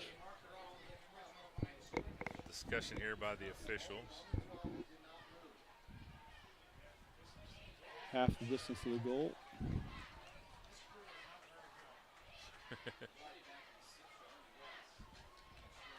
Third and long, ball just across the Jacket 5-yard line. Speaking of Kiski, when we were up here last year, Joey Touchstone was one of them. Yeah, he was. On the refereeing crew. Mickey Glenn comes sidecar right to Ross out of a shotgun, trips right in this formation. Easting comes in motion. Ross fakes the handoff. He'll flush out of the pocket, throws deep down the field for Madden Wisniewski. Pass over his outstretched hands, falls incomplete. Another flag. That's in the end zone. That's safety. Looks like it's at the 5 though. Seems like the referees are working on commission here in the second half. Flag is on the 5-yard line. Penalties on Indiana. This one is on Indiana. I don't.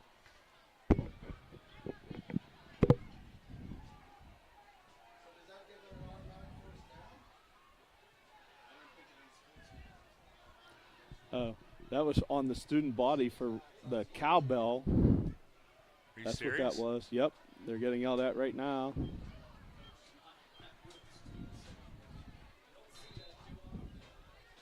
Interesting. Now it's 3rd and 10. Cowbell. Student section and sportsmanlike conduct. AD or the principal came over, and now we're happy with the student section. I don't know if I've ever seen that. Reminds me back in the day. I feel like the cowbell is like a mainstay in high school football, right? Well, they say no noisemakers. It's blasted over everything nowadays. And off to the left side of the field, Mickey Glenn avoiding tacklers, trying to get a first down. He's right near it. Nice tackle by Bowersack. Stops him short. 1 yard, it'll be 4th and 1. Tough spot to go for it here, Wayne, but looks like they're staying on the field. Henderson rolling the dice. They do have Sellinger in that formation, so we'll see where he lines up. He's in the H-back position. Try to draw him off sides. Draw him off.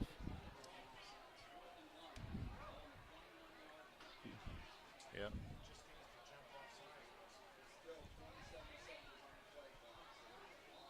Now Henderson will call a timeout. Not a big fan of the early timeout there. If you're going to do that, just take the delay of game and punt it. Yeah.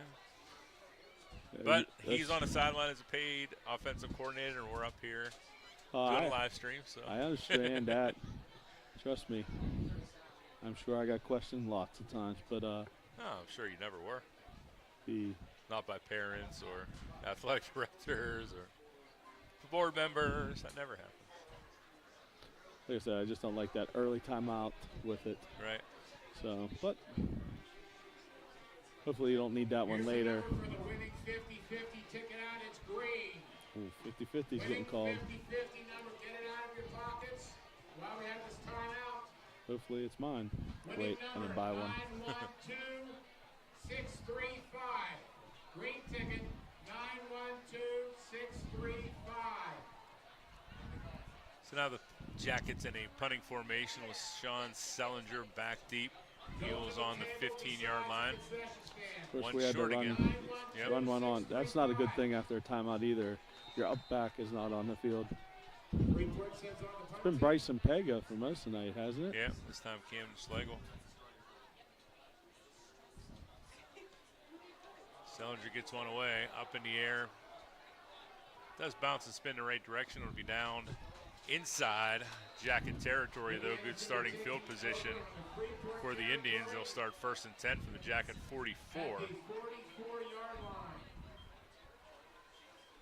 Pretty close to best case scenario coming out of the second half for the Indians. Well, definitely get the ball back in Jacket territory, trying to score. It's a good, nice defensive hold. Of course, like I said, a couple of the penalties there hurt the Jackets offensively.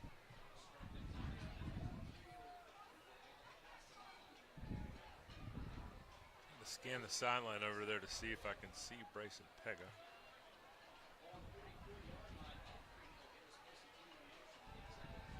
Could just be a matchup thing based on size. Thomas, tackled by number 11, Drew Ross, coming up out of the safety hole. Be a 4-yard gain, 2nd and 6 from the Jacket 40.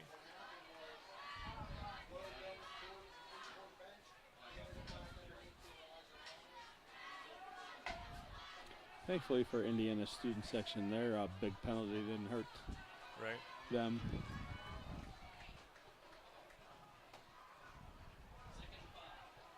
Costantino comes in motion, gets the handoff, fakes the handoff. Wallace was Johnny on the spot, even if he got it. Lipniskis kept it, gets just across the line of scrimmage, brings up 3rd and 5 for the Indians. Wallace again on the tackle. It's going to be 3rd and 5. Farling brings the sign in from the Indians sideline. Everybody checks the wristband. Indians come to the line of scrimmage.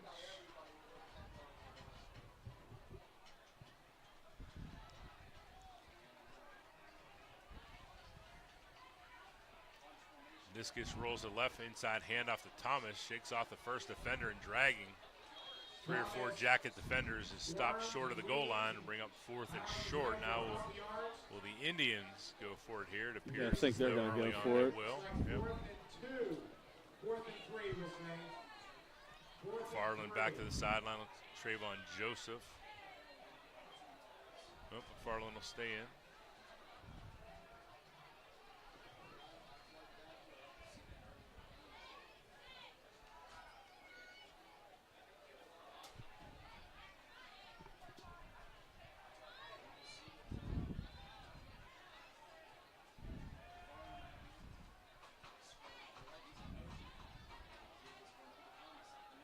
Enough Thomas, nowhere to go. Good defensive surge by the Jackets. It'll be a turnover on downs.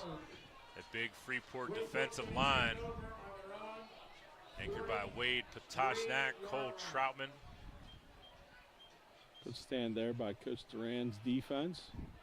Brings the offense back out. Salvatore Coppola as well.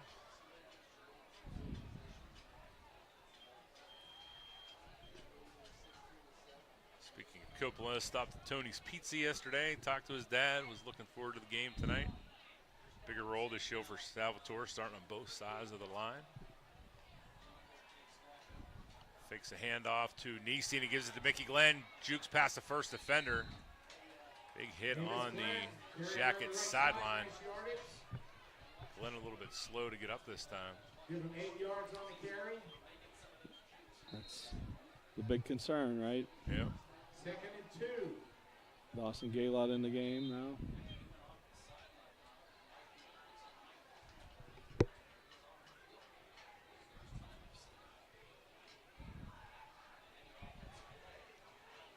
Dawson Gaylott now to the sidecar right. Neesteen comes in motion. Handoff is to Gaylott. That is the nephew of head coach John Gaylott. Right off the bat, gashes him right up the middle. First down, Freeport, Dawson Gaylott. Ready for action off the sideline as the trainer is taking a look over there at Mickey Glenn. Dawson Gaylott on the carry, right up the shoot. First down, I see Dawson with that big run there. He was one of those ones that was out last year in this game, hurt. Yep. Handoff this time to Neesteen on the end around. Breaks the first tackle. Bowersox looked like he was about to suplex him and then brings him down with a more reasonable tackle after about a 3-yard gain for Neesteen. Clock management at this point. You don't need to sling it around quite as much. Holding a 9-point lead. Jackets will take their chances on the ground here a couple times in a row. Neesteen split wide. Joseph taking his time to get out. A lot of ground there between Joseph and Wisniewski. Inside handoff though to Dawson Gaylott. Dawson Gaylott again on the carry. That may be a yard for 3rd and 6.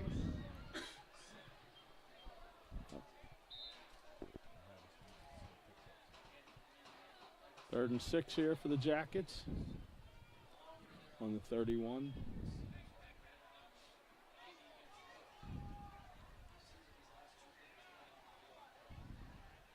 Mickey Glenn back up on his feet, so that's a good sign. Hopefully just a little stinger to the kneecap. The bubble screen over here to Danny King. Nice block. Turf monster with tackle. Unfortunately, because of that turf monster, they didn't get the first down. 4th and 2. We'll say on the 28, 4th and 2.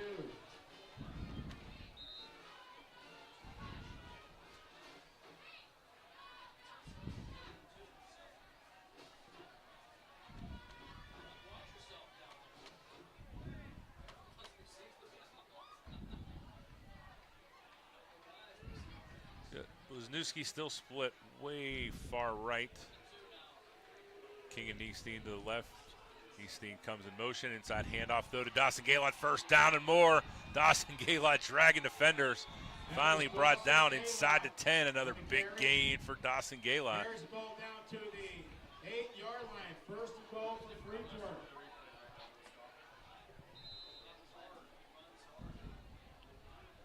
Gaylott starting linebacker, finally getting the call here on offense. Mickey Glenn's heading back to where the coaches are on the sideline. Good sign.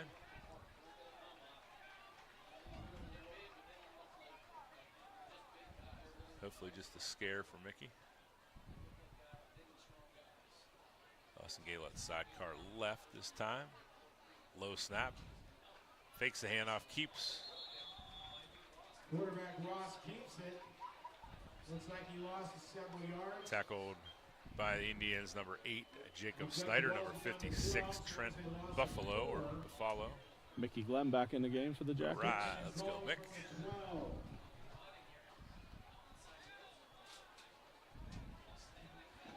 Two receivers left, King and Sellinger. Two receivers right, Niestein and Wisniewski.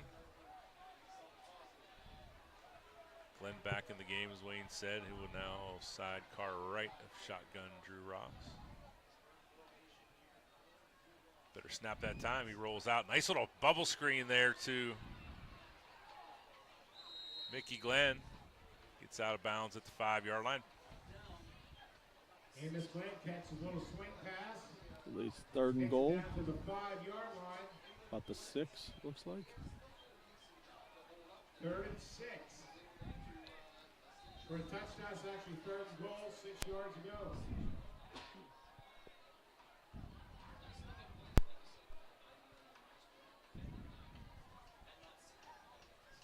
Sellinger on the left side, but back in the H-back position. Niestein again in motion, fakes the handoff, gives it to Mickey Glenn. Touchdown, Freeport. Glenn on a 6-yard touchdown run. Nice little misdirection there. Fake the handoff to Niestein coming in motion, and Mickey Glenn right up the middle for his first varsity touchdown. 22-7 Freeport, pending the extra point try here. Bryson Pega back in the game in a hold for Judah Thompson. Thompson in to kick the apparent PAT.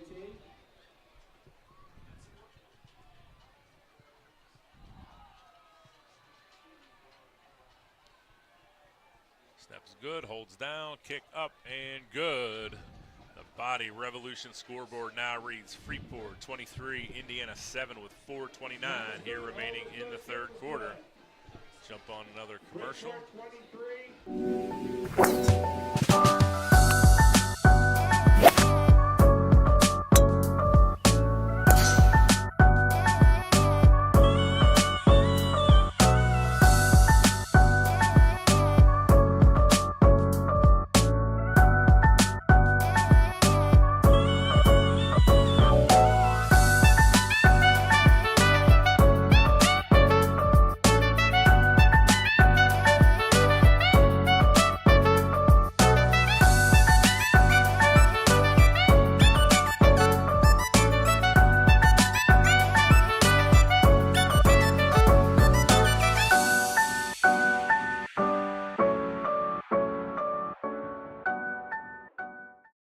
Golf Club, my favorite place to lose about a half dozen balls. Squib kick, bounces. Taken by, maybe kind of. Niskus has to get down on the turf to get a hold of that one.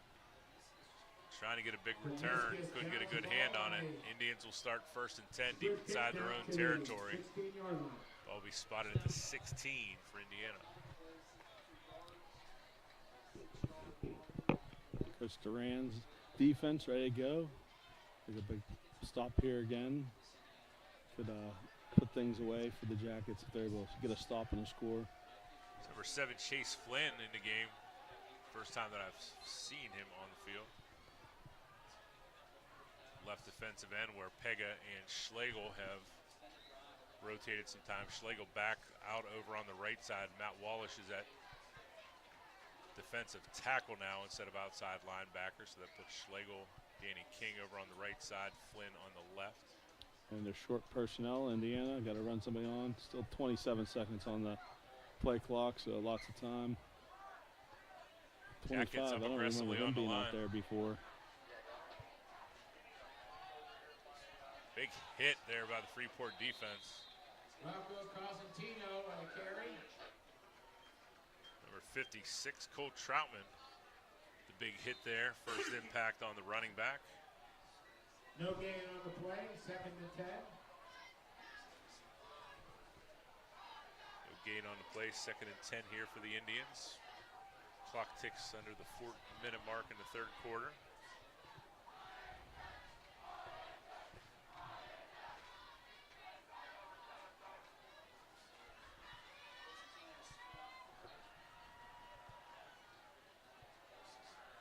big, heavy line. 2, 4, 6, 7 guys on the line for Indiana. Doesn't do them much good, though. Wallish gets in and gets a sack on Lipniski. And number 2, Trevor Joseph, is going to limp off the field for the Indians. Third and 13. No, third and 12, we'll say. Third and 12 for the Indians. Ball spotted.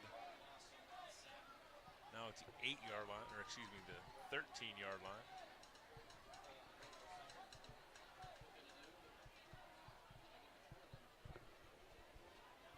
Thomas sidecar left to Lipniski. Takes the snap.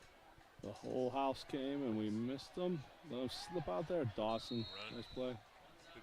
Back pursuit from Dawson Gala, runs him out of bounds back around the original line of scrimmage, and was actually number 25, Kevin Louis, L-U-I, Kevin Lou, 25 in there.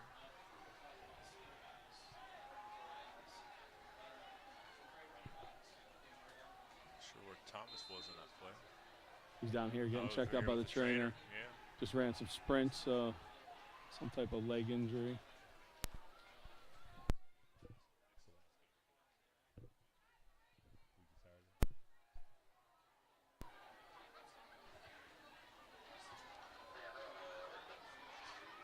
Taken by Elijah Thomas.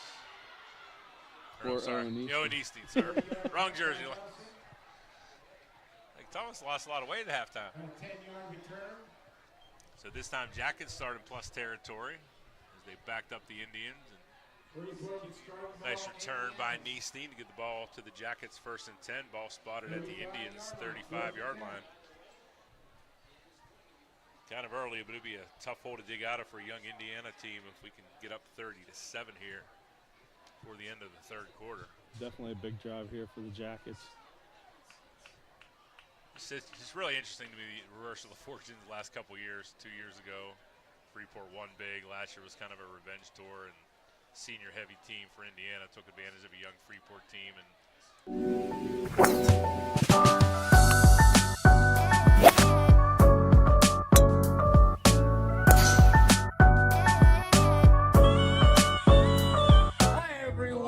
Hi, everybody. Hi, everybody. Hi, everyone.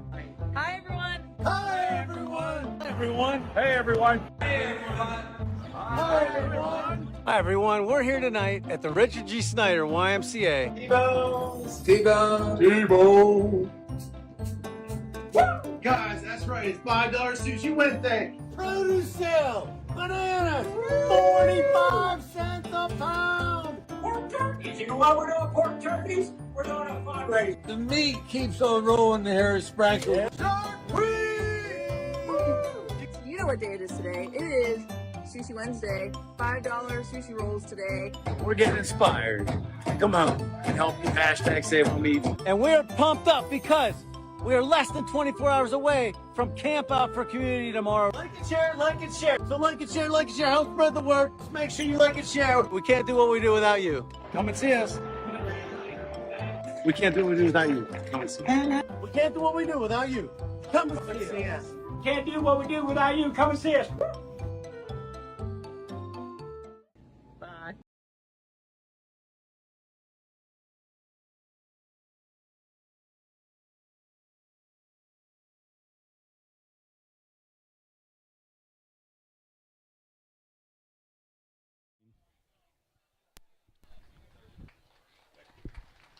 back here live at Andy Kuzneski Field just in time to hear the crowd clap for Parker Bowersox, who needs some help to get off the Jacket sideline and across the field here. Be a tough break. That's a big boy. 6 foot 195, tight end, linebacker. Sure is going to be a big part of Indiana's program this season. Hopefully you're right. Hopefully it is just a cramp and not something structural. He's walking on it though. That's a good sign. First time in a long time, Mr. Siegel's officially not the athletic trainer at Freeport. So after the penalty, Indiana will be defending the... Ball now 1st and 10. Ball at the 12-yard line for the Jackets. Gets 13-yard line, so room to get a first down if you don't get the touchdown. Mickey Glenn to the left. Neesteen coming in motion. Fake the knee seam, hand off to Glenn. Still on his feet, inside the 5-yard line. I think they've ran that play 3 straight times. The touchdown, the first one there, the first one here. For about 8 yards. Yeah, Glenn more went to the side. Well, yeah. What do they say? If it ain't broke, don't fix it. Right. Keep running until they can stop it.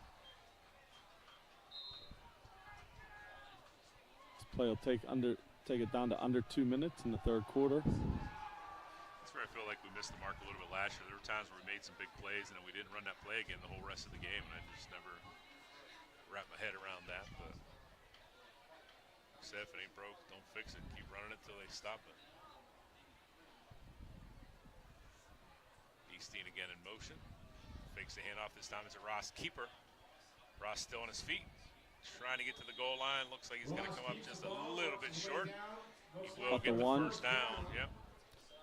So they'll set up a 1st and goal at the 1. And the next snap could be with under a minute to go in the third quarter. Brought Easteen in motion last few times. Hasn't touched the ball. Maybe give it to him here on a jet action. Nope. Inside handoff, a low snap for Ross. Ross calls a touchdown. First down, Indiana holds. Looks like Mickey extended the ball, but knees were down. 2nd and goal for Freeport. 2nd and goal from the 1.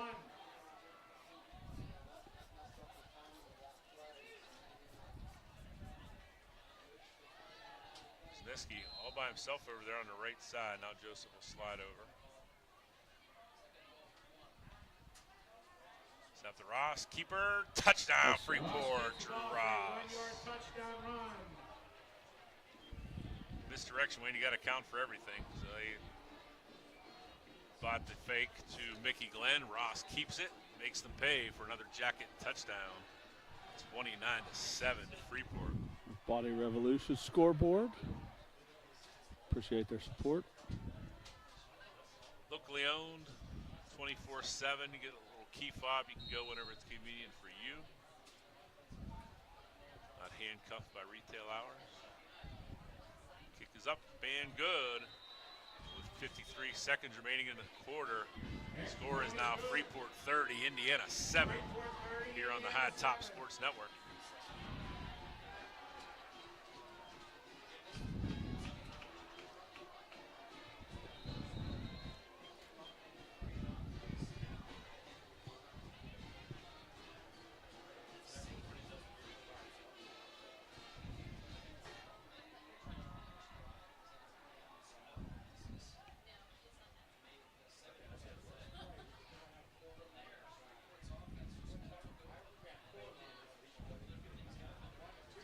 Four, 53 seconds remaining here in the third quarter. See if Indiana can get off the mat.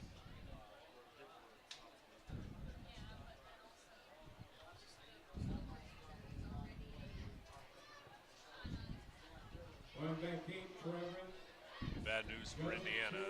Thomas still on the bench with the trainer. So that puts Trayvon Joseph, Quinn Lipniscus deep for the Indians. McFarland and Wyatt on the 15-yard line. Judy Thompson set to kick off for the Jackets.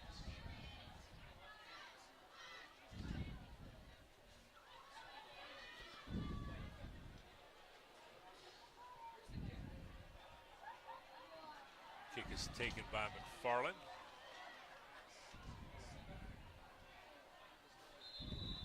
Tackled by number 52, Cameron Mankey. Number 10, Cason Barker. Looked like number 22, Anthony O'Donnell, also contributing on that tackle. Indians will start 1st and 10 with the ball spotted at the 27-yard line. 44 seconds remaining in here in the third quarter.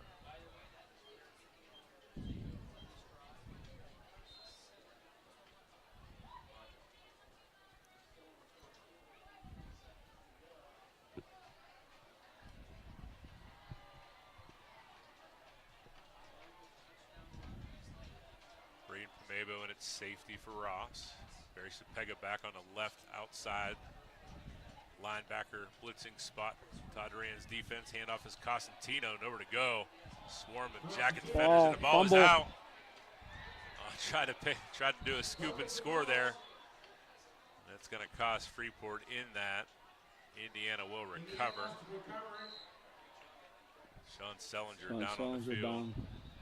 Got a 12-yard loss. Let's have the ball be on about the 15. That does look like a cramp.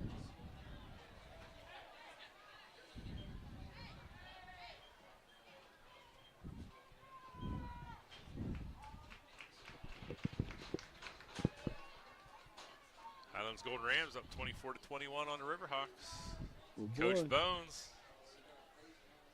In the little early shock, a 3A, 5A upset would look pretty good for Coach Bones. Both teams losing a bunch of seniors off of last year's roster. Sellinger limps off the field. Going to get one of those calf rollers and I'm sure a big swig of some Gatorade. Not quite sure what happened, but the ball has now been moved up 15 yards to 30. Interesting.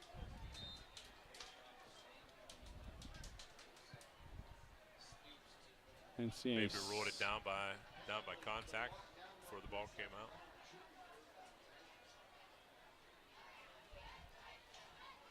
An Indiana coach on the sideline holding and rolling up an American flag.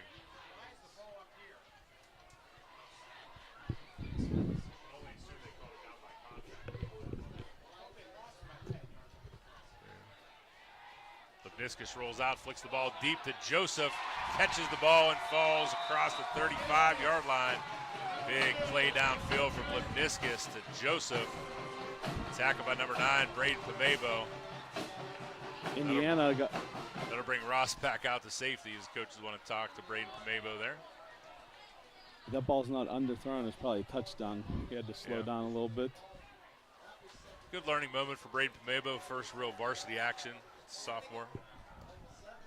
They haven't rolled it down by contact before. Correct. There was no flag. I think it was down by contact. And like you said, the officials.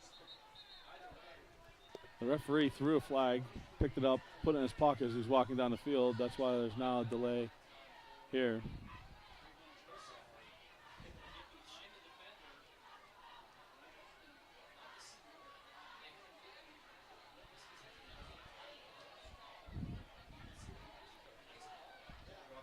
We have no idea what's going on with the officials right now. Kind of like my parenting style, because I said so. That's all you need to know, right? We put it there because we want to put it there. 10 seconds, so that'll probably be the last play of the third quarter. 1 yard gain there to bring up 2nd and 9. Flip the field. Be back for the fourth quarter here on the High Top Sports Network.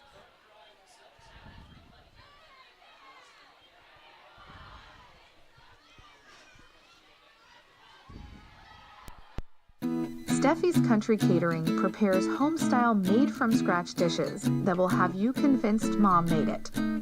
Whatever the occasion, Steffi's Country Catering will have you coming back for every event year-round. Find us on Facebook to place an order or to see our Sunday specials, or call 724-54-85047.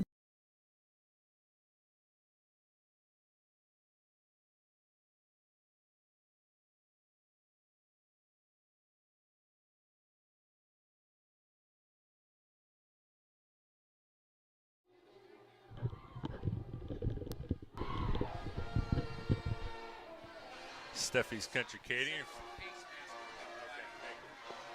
So I found out there was a face mask on that fumble play, which moved the ball up 15 yards. Thank you to the PA staff here at Indiana. I think they forgot to put it back to first down then on the down marker. Nice play. Bryson Pega knocks it down. Pressure on the quarterback. I guess number 2. Bryson Pega. So we got 3rd down and 9 for Indiana.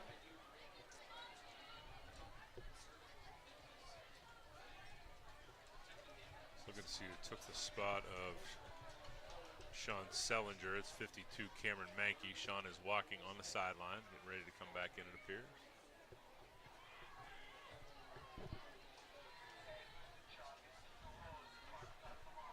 Keeper for Lipniskis, tackled by number 52, Cameron Mankey. Good penetration into the backfield for Cameron. Another one of that sophomore class. Sean Sellinger's trying to keep that loose. Got his helmet off, and he's jogging up and down the sideline. Goes and grabs the helmet. 4th and 11. Nothing to save it for now. You're in plus territory. Down at least 3 scores if you can get a couple 2-point conversions. Trips left. Costantino comes in motion, fakes a handoff, little option play. Good read by Lipniskis. Cannot avoid tackle in the backfield by number 77, Wade Patashnak. Be a turnover on downs. The Jackets will get the ball back 1st and 10 on their own 35-yard line.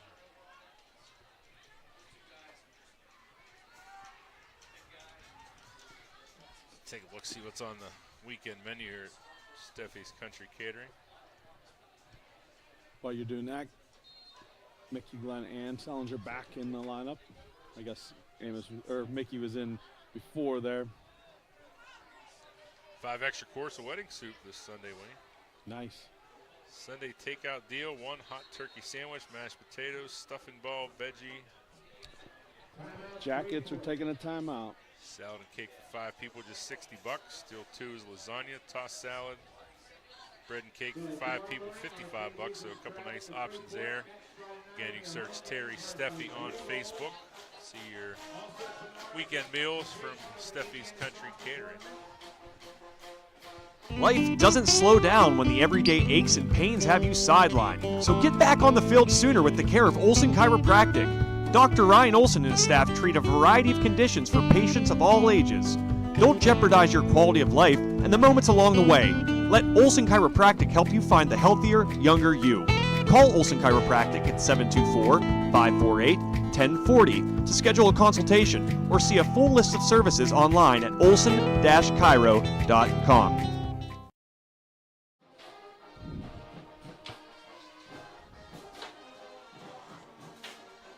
Jackets start 1st and 10. Trips right at Sellinger, Niestein, and Wisniewski. Danny King split left. Single coverage over there by Joseph.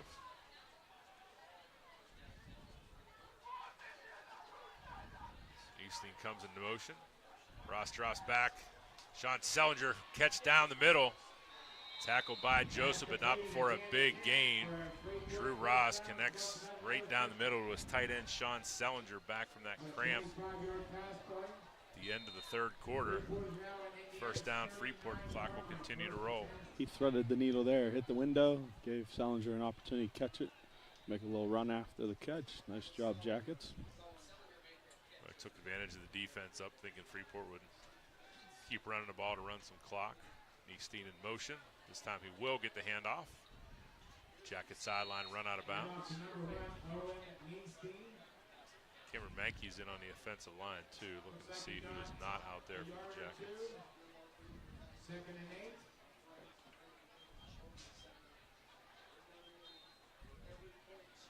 I think it was 66 because he's coming back in, but no, let's see 71 Wallish out there. He just went off the field. Maybe just spelling him to, yeah, he's up on his feet. Maybe just rotating some guys here. Like I said, the line only about 6 or 7 deep. Good night to get some guys some extra reps here with a 23-point lead. That puts, so Mankey comes in at center. Lang slips out to the left tackle position. Mickey Glenn tackled after a short gain. Mentioning Lang there, thinking about Buddy his dad, Joe Lang. Hope you're doing well, Joe. He's here tonight. Is he? Yeah. Nice. They sprung him loose. Guess he won't be watching this then. Oh, they'll probably watch it tonight. Joe battling cancer, fighting hard. Here to see the boy tonight. Hunter's lost a bunch of weight this year. Best shape of his life. Looking forward to the season. His brother's up in Boston. Yeah. Best goalies around. Pass completed there to Danny King on the Jackets sideline. Stops the clock. Not optimal, but 3-score lead. It doesn't hurt you. It's going to be a 4th and 3. Offense stays on the field, but again, a lot of the offense is the same as special teams. You would just drop Sean Sellinger back deep if you're going to punt here. They're going for it. Great student section here for Indiana. Yeah. Other than the 15-yard penalty, but not for a lack of effort and enthusiasm. It's good to see. Exactly. Hopefully Freeport can match that in a couple weeks. Quaker Valley coming in. Home opener. I think it's mini cheer night right off the bat, just like it is here. It is, yes. Takes the handoff. Ross complete again. Oh, spoke a little too soon. Hit Sellinger right in the hands, but contact by the defensive back, Joseph and McFarland. Sellinger was not able to reel it in, and completion brings up a turnover on downs. Indians starting back here, 1st and 10. Ball be spotted at the Indiana 32. So like you said, 9:05 on the clock. Next week, Jackets are at Derry. So Dino Wings territory. That's right. A little disappointed I'll be missing that one. And nice for me, these aren't even long road trips for me. I'm at Blairsville now, so I just kind of hang around, get some extra work done, and went over to Bob's tonight, got some pizza and what's called a Wapaho. Yeah. Italian sub. And then home games, Eric will not be on the call. He'll be the voice of the Jackets this year. Yeah, buddy Pete Shell retired. Got the call. Honor and a privilege calling the Jackets home football games. Pass intended here for McFarland. Nice coverage on the play by Kaysen Barker. I did get a text message from Deer Lake's head coach Tim Burke. He saw it on Facebook that we were doing a game and wanted to know if it was going to be a weekly thing. I said no. He's hoping we'd make it to Lancer Stadium, and that is a bye week for the Greiser girls. There's no softball, so you may have to make the trip to I need to check my River Valley schedule. Once we get on that new field, get that opened up, I'll be there on Friday nights, keeping an eye on my middle school. Sometimes knuckleheads, we don't always make the best decisions in large groups at night under the lights. So. Playing in downtown Blairsville tonight. Field not quite ready. River Valley, beautiful new complex right outside my office.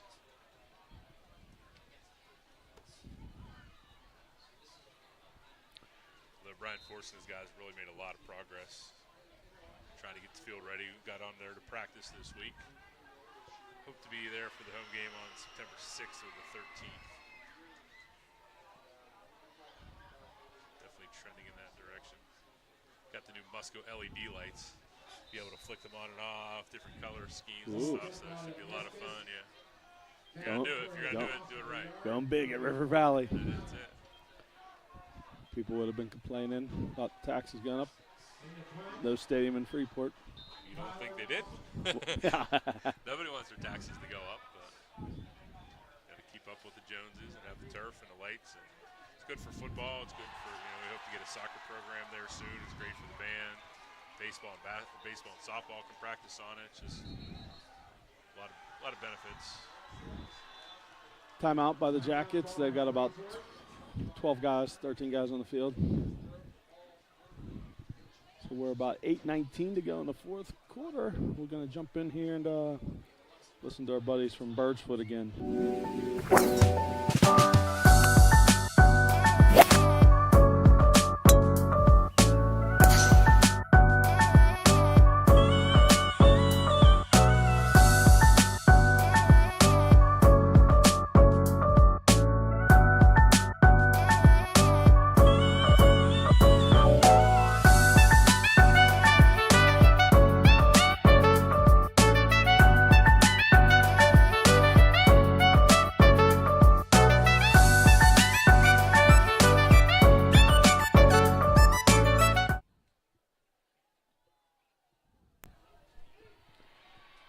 And we're back.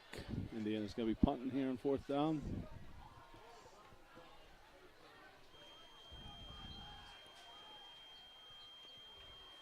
Taken there by Owen Neestein. Official believed he had a knee down. The official ruled he had his knee down on the 41-yard line. It was about a 30-yard punt for Nelson. Freeport will be taking the ball on their own 41-yard line.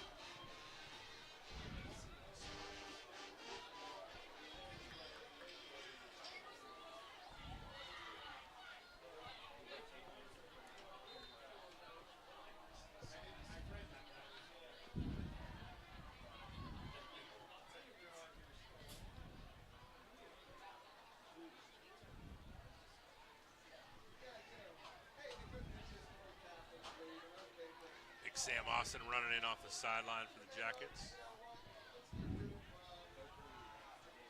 1st and 10 from just short of the 41-yard line.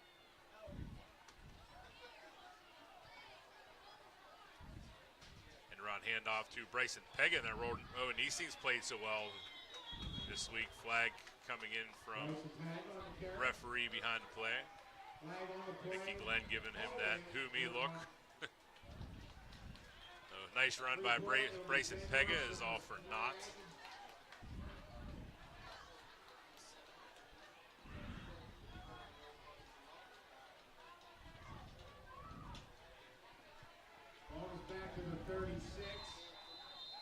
Ball backed up to the Jacket 36. It'll be 1st and 15.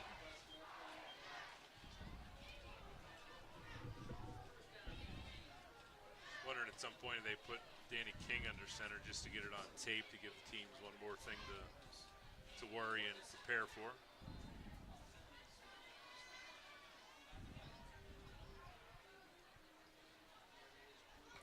Pega again in action, again gets the handoff.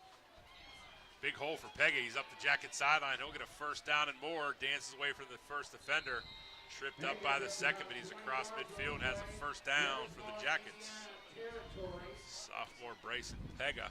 Good job reading his blockers and running out there.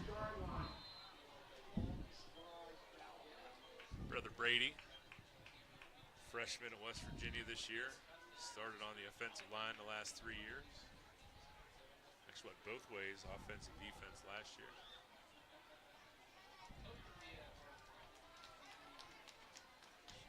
Sellinger split wide in the slot. Handoff this time is to Braden Pamebo. Picks up a yard. Starting to sprinkle in some younger guys here. Yep. Clock's winding down. 6:45 to go in the 4th quarter.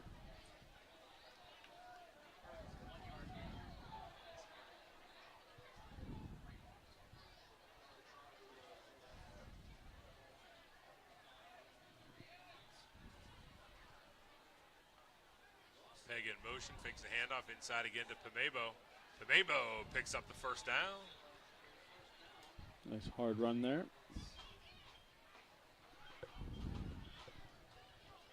First down, Freeport.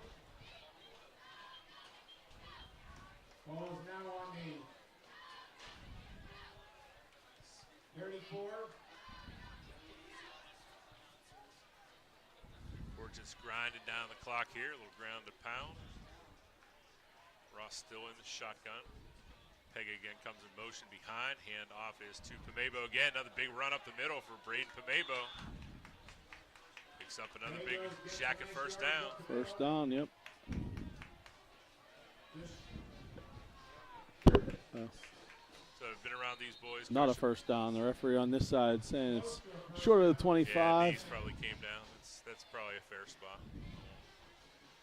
Won't begrudge that. But it looks like where the stick is over there and where the ball is, it should be a 1st down now. Well, because they're moving it back still.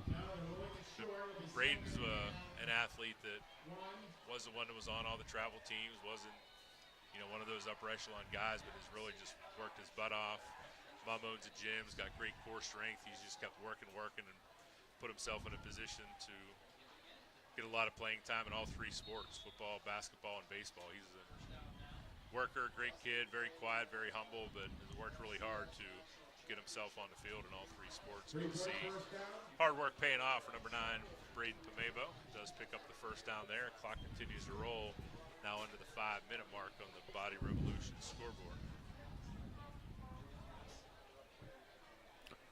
We are officially not quite in the Steffi's red zone, Steffi Catering red zone, and we will be now. Jet action there for Bryson Pega. Crosses the 20-yard line and into the Steffi's Country Catering red zone. Ball number 19.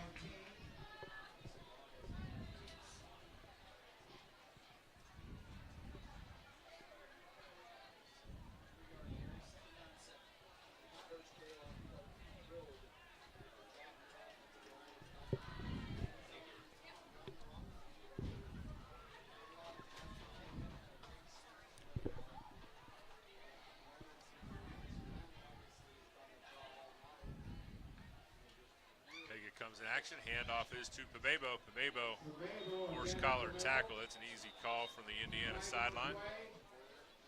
Near a first down, but the penalty will definitely push it to a first down.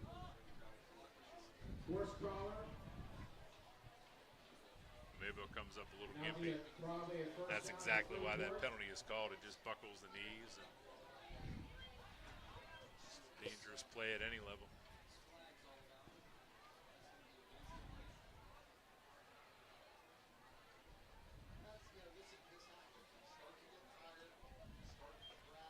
First and goal on the 8. Well, 4 minutes to go. Freeport coaching staff has to be pretty pleased with the performance this week. Absolutely, solid start. Said they look good at the scrimmage on Saturday, and that's continued here tonight. A little bit of a rocky start, but definitely coming to their own. 3 very nice touchdown drives, spreading the ball around. Road game at Derry next week. Might be one of the few that play on the natural surface. Drew Ross on the design keeper. Big hit by number 2, Trayvon Joseph. Ross bounces right back up. He's second and goal now from the 6. Dawson Gaylock coming in for Pamebo.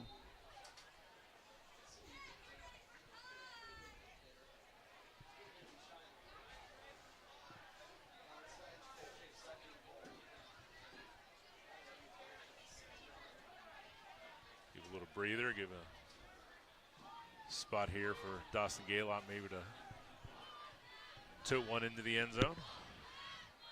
Pega comes in action. Snap goes under Ross. He's just going to fall on it.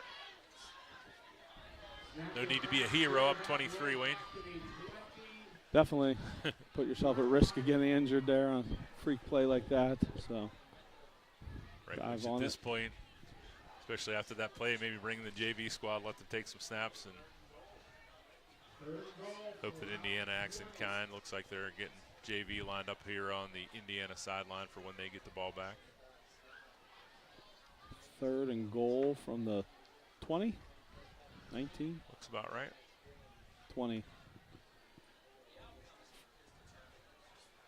Brady Pega brings in the call this time.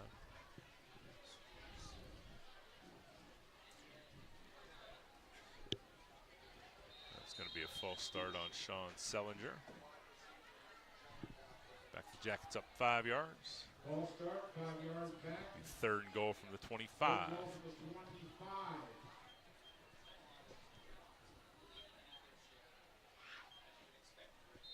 Might be the only thing the Jackets probably need to clean up on is the penalties. Kind of hurt them some situations. A couple times we're missing a few guys in different formations. Had 10 on the field, had to run one off, run one out. So. Right. But little things, those are things we can fix. Said not a deep team, lots of talent, lots of size up front, lots of skill behind it. Ross flings downfield to Wisniewski. Pass falls incomplete. Instinct is always Wisniewski, always.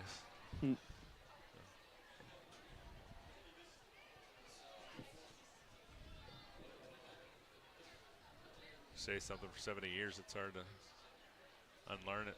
Right. So Ross comes off here. Pirates Field goal Hall team of comes Fame inductees tomorrow. The man, the myth, Barry Bonds, the legend. Be in the Baseball Hall of Fame. And if on cue, we got 2 late guys running out for this extra point. 2, 4, 6, 8, field goal 11. for 48 yards. Kick is up. Just misses short. It is short. Just trying to get around the window frame. Indiana takes over on downs. Yeah, these older press boxes definitely were not designed with live streams in mind.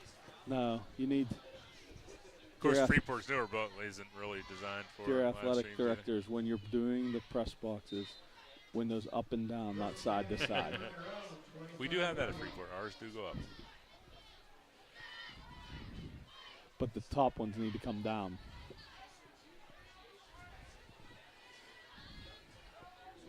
That sounds like a you problem, not a me problem.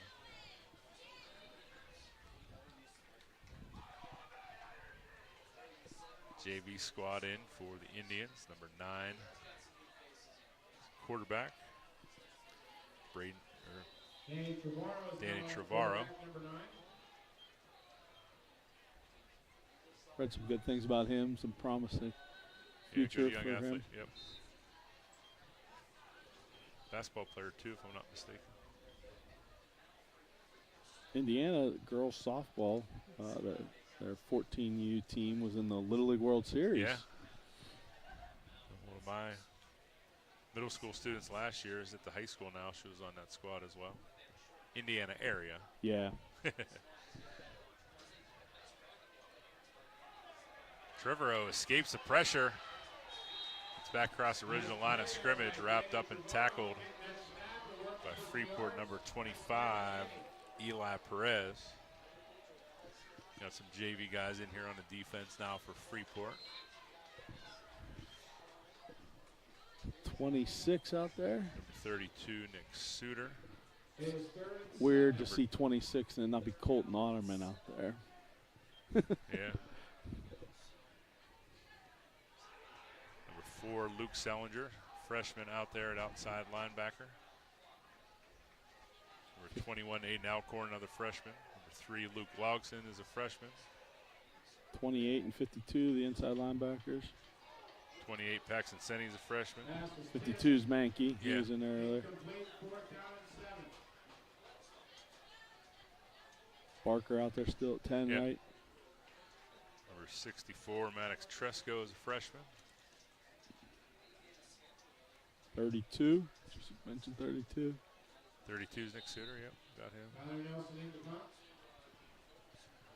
21 and 3, dropping back. Punt formation. A couple of my basketball players, Luke Logs and Luke Sellinger out there, both a lot of fun to coach.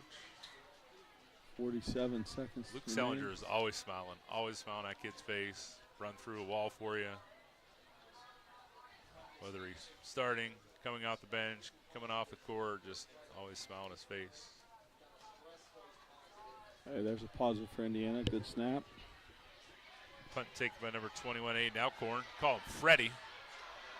Freddie up the Jacket sideline. Big hit. Punter with the tackle. Was it punter? It was, number 11. Pat McAfee would love to see that. Somebody send him a clip. Get it on the Pat McAfee show. Yep. He's hired a good old boy, Mark. Mark Caboli, yeah. So we got first attempt for Freeport on Indiana's 40. I think his show's going to West Virginia next Friday, isn't it, for the big Penn State game? Yep, they're actually in Ireland right now for the Georgia Tech-Florida State game. I feel like at some point ESPN is just going to be Mike Greenberg, Stephen A. Smith, and Pat McAfee. And that's guys just do everything. 66 coming on the field. Rebecca Bryce. Yeah, Bex.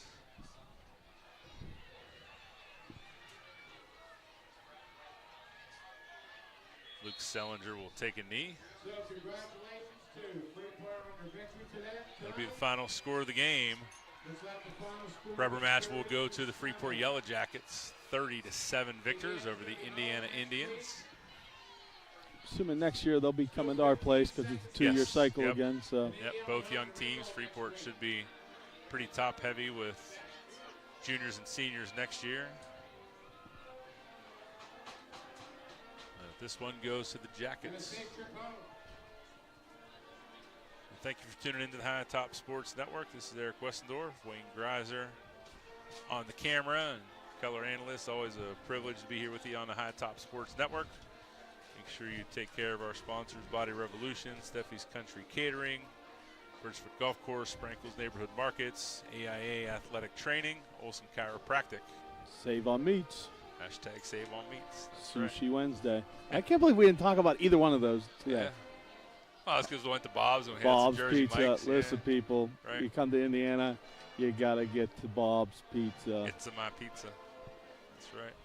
Get a slice and a Wapaho, and you're good to go. That's all I got to say. Thanks, Josh. Thanks, Joe, for the opportunity, and thank you all for watching the Freeport Yellowjackets starting the season with a 30-7 win out here in Indiana. We'll see you next week on the High Top Sports